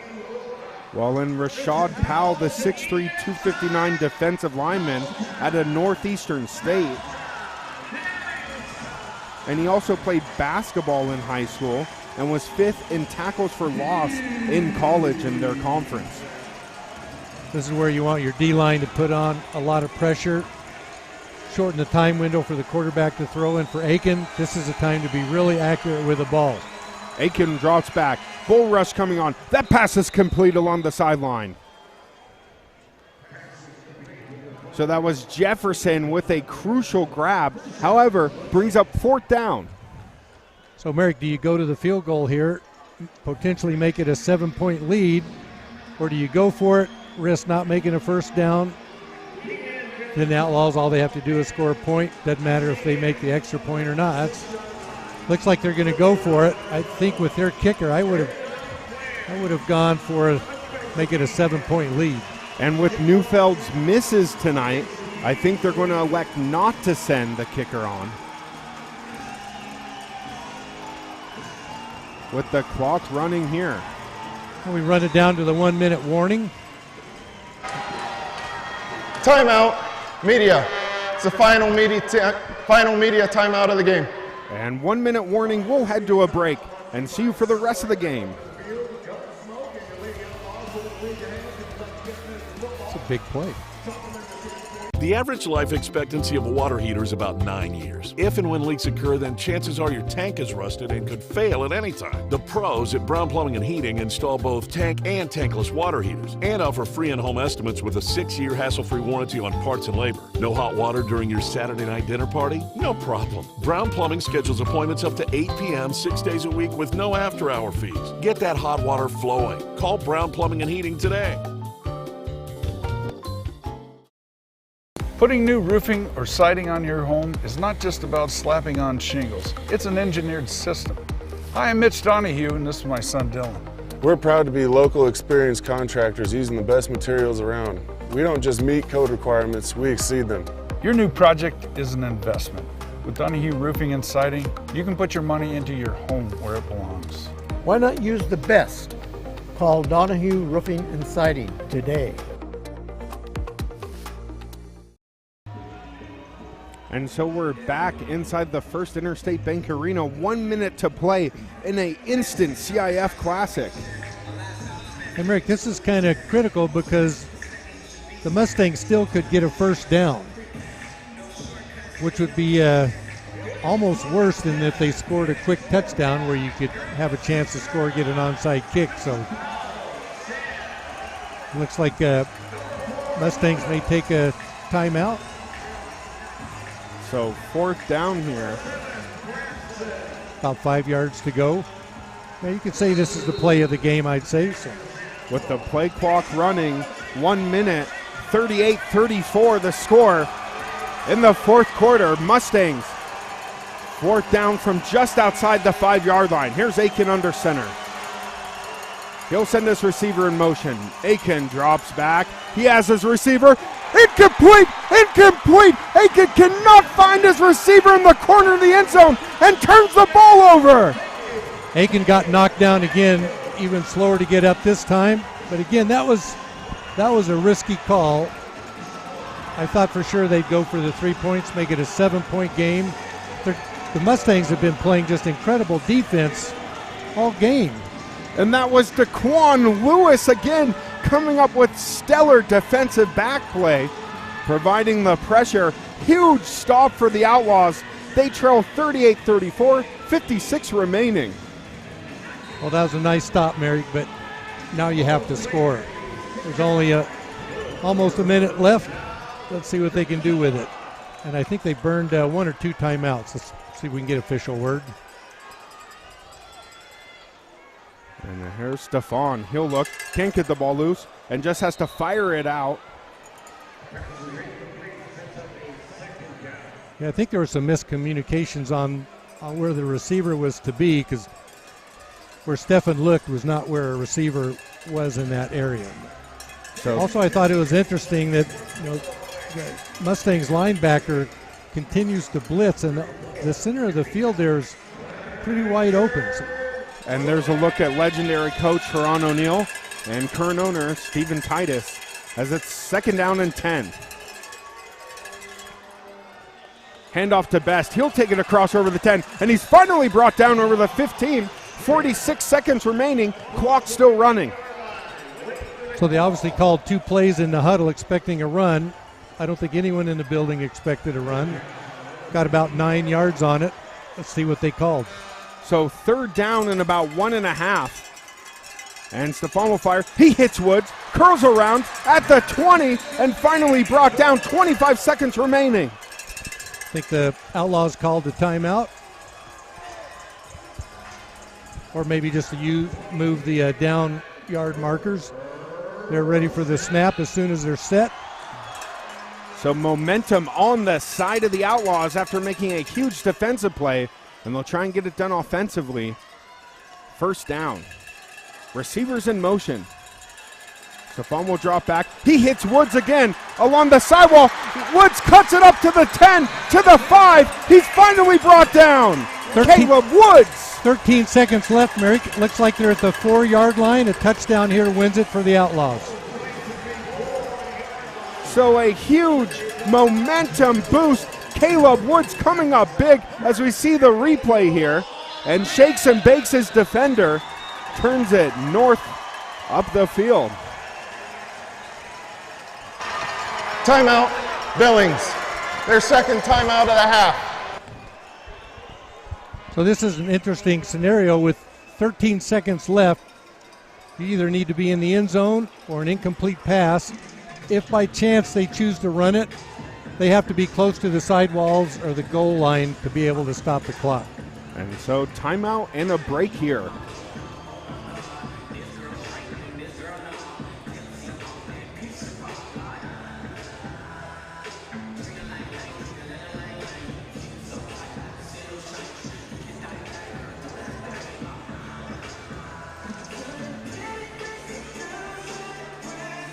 So 13 seconds remaining here inside First Interstate Bank Arena, TDS Fiber Field. Merrick Parnell along with Mike Parnell for your broadcast coverage on the CIF network. And hello to everyone watching around North America. This is quite a difference from the 73-28 blowout win in Gillette. Now to a 34-38. Outlaws with the ball on the 4-yard line and 13 seconds left. 1st down from the 4. Stefan in the back in a shotgun formation. He'll send the receivers forward. Stefan rolls. He'll hit his man. Touchdown! Oh my, he finds Nike Gooden, the eligible offensive lineman, the big man getting it done. I love to see that. And I know every offensive lineman on the planet loves to see that, but there was no one in his zip code when that ball was softly tossed to him in the end zone. 40-38, pending the extra point kick. But Merrick, there's still 9 seconds on the clock. That's good for probably 2 plays, and Aiken has the arm and the athletic ability to do something. Let's see what they can. It was Nike Gooden that took that penalty. He has certainly found a way to redeem himself, and the Outlaws are up 40-38, pending a Perry extra point.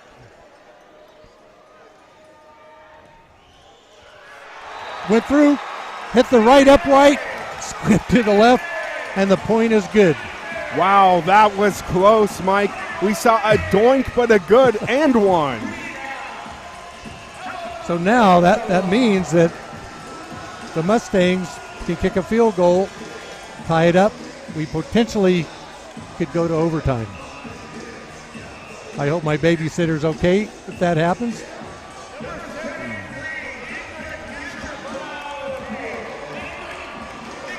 (41-38) the score. Here in Billings, Montana, the Magic City, with magic happening right in front of us. And the Billings Chamber of Commerce is a proud sponsor. And they've always said, it's in Billings. Well, tonight, CIF Nation, you are in Billings for a great game, 41-38. Outlaws lead. First time in 59 minutes and 51 seconds that the Outlaws have led the Mustangs. Let's see what the Mustangs can do with a kick return here. Try to get it close enough for a field goal.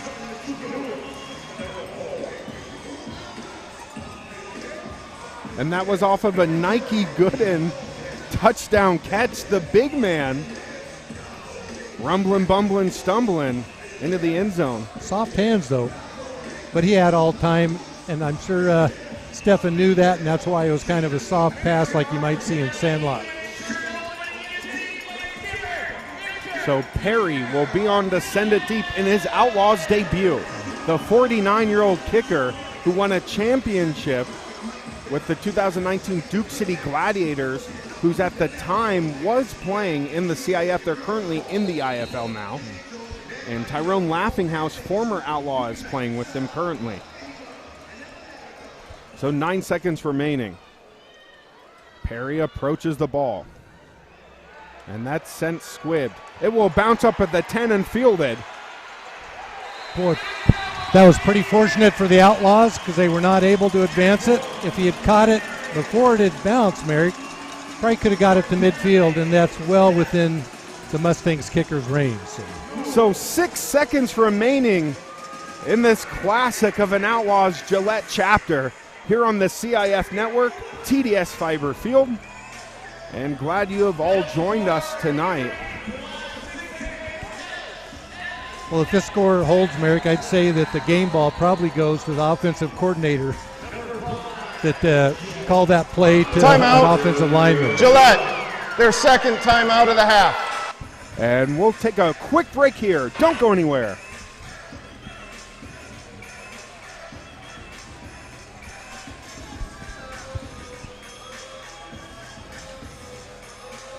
So 6 seconds remaining as we welcome you back to TDS Fiber Field. Outlaws leading 41-38.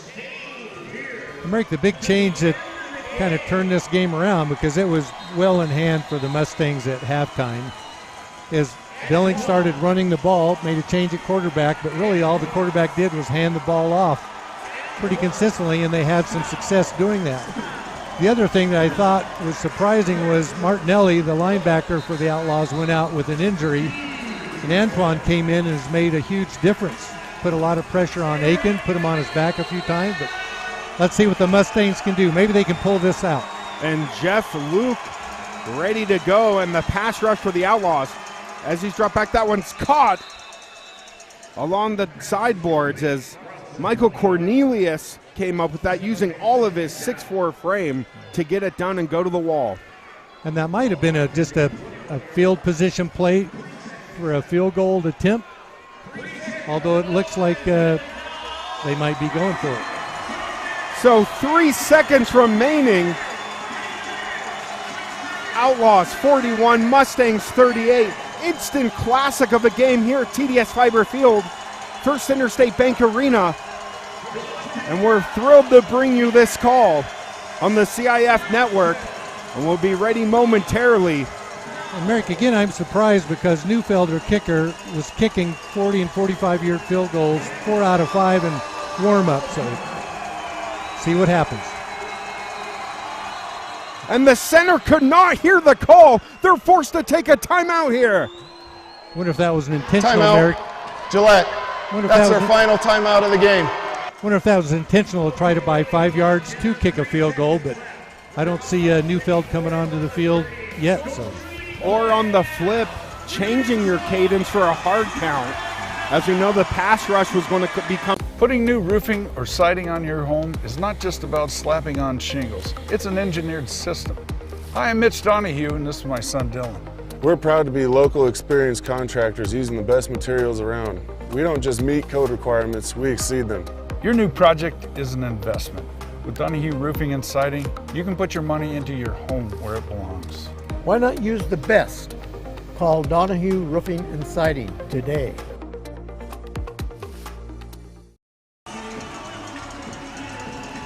And there's Mr. Donahue himself as we welcome you back to TDS Fiber Field. 3 seconds remaining, 41-38. In an instant classic, here we go.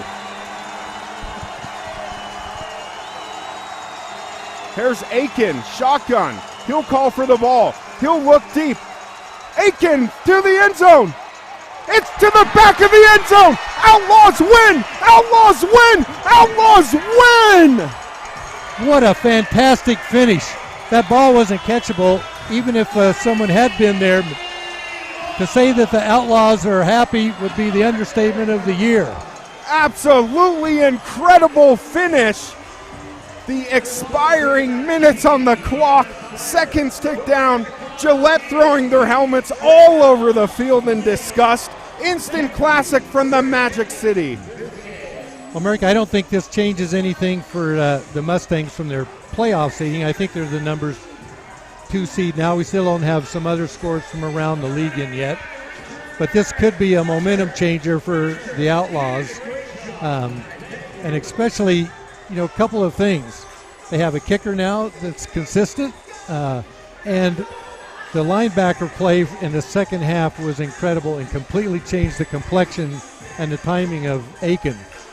But I think Gillette also has to be pretty happy that no injuries, it doesn't look like. And sometimes a loss like this can be pretty motivating for a team getting ready for the playoffs. And so Billy Perry making his debut. He went 4 for 5 extra points and ended up being crucial getting the ball to kick, getting those deep kickoffs. Again, great job offensively. And then we saw the prolific pass rush led by Jeff Luke. If you notice towards the end of the game, Mike, they moved Luke to that nose tackle position, and that's where he got all the coverage. He was going up against a 5'9" center there. Well, great play, but great philosophy change and adjustments by the Outlaws at halftime, because I thought this game was kind of heading toward the books the way it looked. The Outlaws players kind of looked mentally and physically defeated, came out, had some success, started running the ball, changing quarterback made a big difference. So they got the win. 41-38, your final. Magic in the Magic City. And we see Nike Gooden get the go-ahead grab. The offensive lineman getting it done. But who are your players of the game on both sides of the ball? Well, I think Antoine, when he came back at linebacker, the touchdown to the offensive lineman is what won it for him. But I think by making those stops, and mostly responsible by Antoine, where Aiken just didn't have the time. And I'd say on the other side of the ball, Aiken was phenomenal. You could tell that he was hurt. He got hit a couple of times really significantly. I got up slower and slower, but man, what a gamer that guy is. He'd be a good guy to have on your team, whatever team it was. So Aiken with lots of experience both in the outdoor game, playing with Georgetown, and again Coastal Carolina University. His early interest coming out of high school, he had been really interested in going to Penn in the Ivy League, and his decision-making certainly prolific here, and he took some big hits coming in, but a solid quarterback indeed. Another player I'd like to mention is Josh Best. There were twice that he caught balls right along the edge, was able to avoid a tackle, scamper down the sidelines, the last time to the 1 yard line, and it was a great play by him also. He's fun to watch also. And as we wrap up the game here, we'll await some of our highlight footage as they're able to get. And we'll take a look at some of the highlights here. Here is Aiken with the tuck and run. And we see him go half the field and then finally brought down just over the goal line. An impressive play.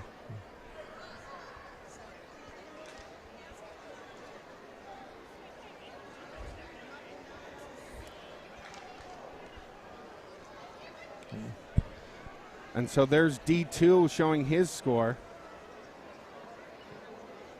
Oh, this is that interception. D2 steps right in front of it at the last second. Kind of turn the momentum around right there, it seemed like. And so that was pretty incredible. D2 coming up, making several plays. And there we see a very talented Arthur Anderson who did gash the Outlaws often. Yeah, he was pretty consistent. Nothing deep, but great hands, kept the ball. And I think the only fumble we saw was that Aiken that fumbled it on a keeper? I think it was. And the Outlaws recovered. And then there's the pass to Nike Gooden. What a play. The go-ahead touchdown. The big man getting it done.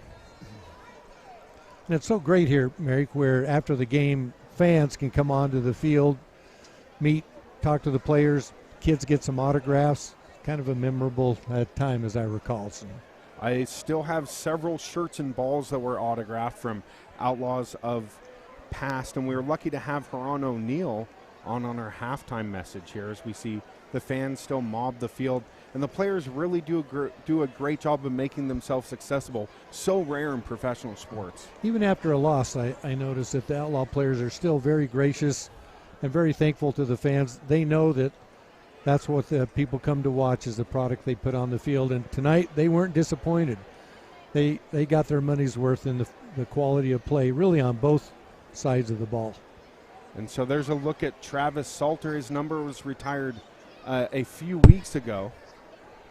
And Travis battling cancer right now. Just lift him up in our thoughts and prayers. I'm sure he's probably watching this game at home and thrilled for a win, and probably even as thrilled for Antoine for the linebacker play, that the position that Travis made famous in Billings. And so speaking of watching at home, with Mother's Day weekend, we'd like to give a special shout out to all the moms watching in the audience, including my mother, Dawn Parnell, and her mom, Sue Mundy, who have tuned in from California to check out some great CIF action.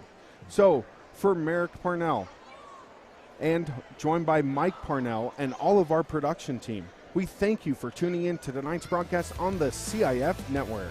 Goodbye.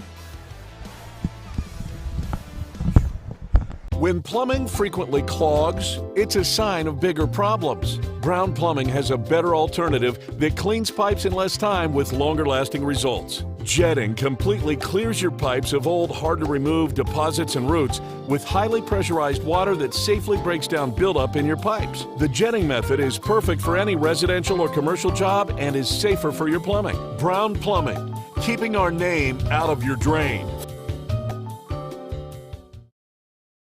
Putting new roofing or siding on your home is not just about slapping on shingles. It's an engineered system. Hi, I'm Mitch Donahue, and this is my son Dylan. We're proud to be local experienced contractors using the best materials around. We don't just meet code requirements, we exceed them. Your new project is an investment. With Donahue Roofing and Siding, you can put your money into your home where it belongs. Why not use the best? Call Donahue Roofing and Siding today.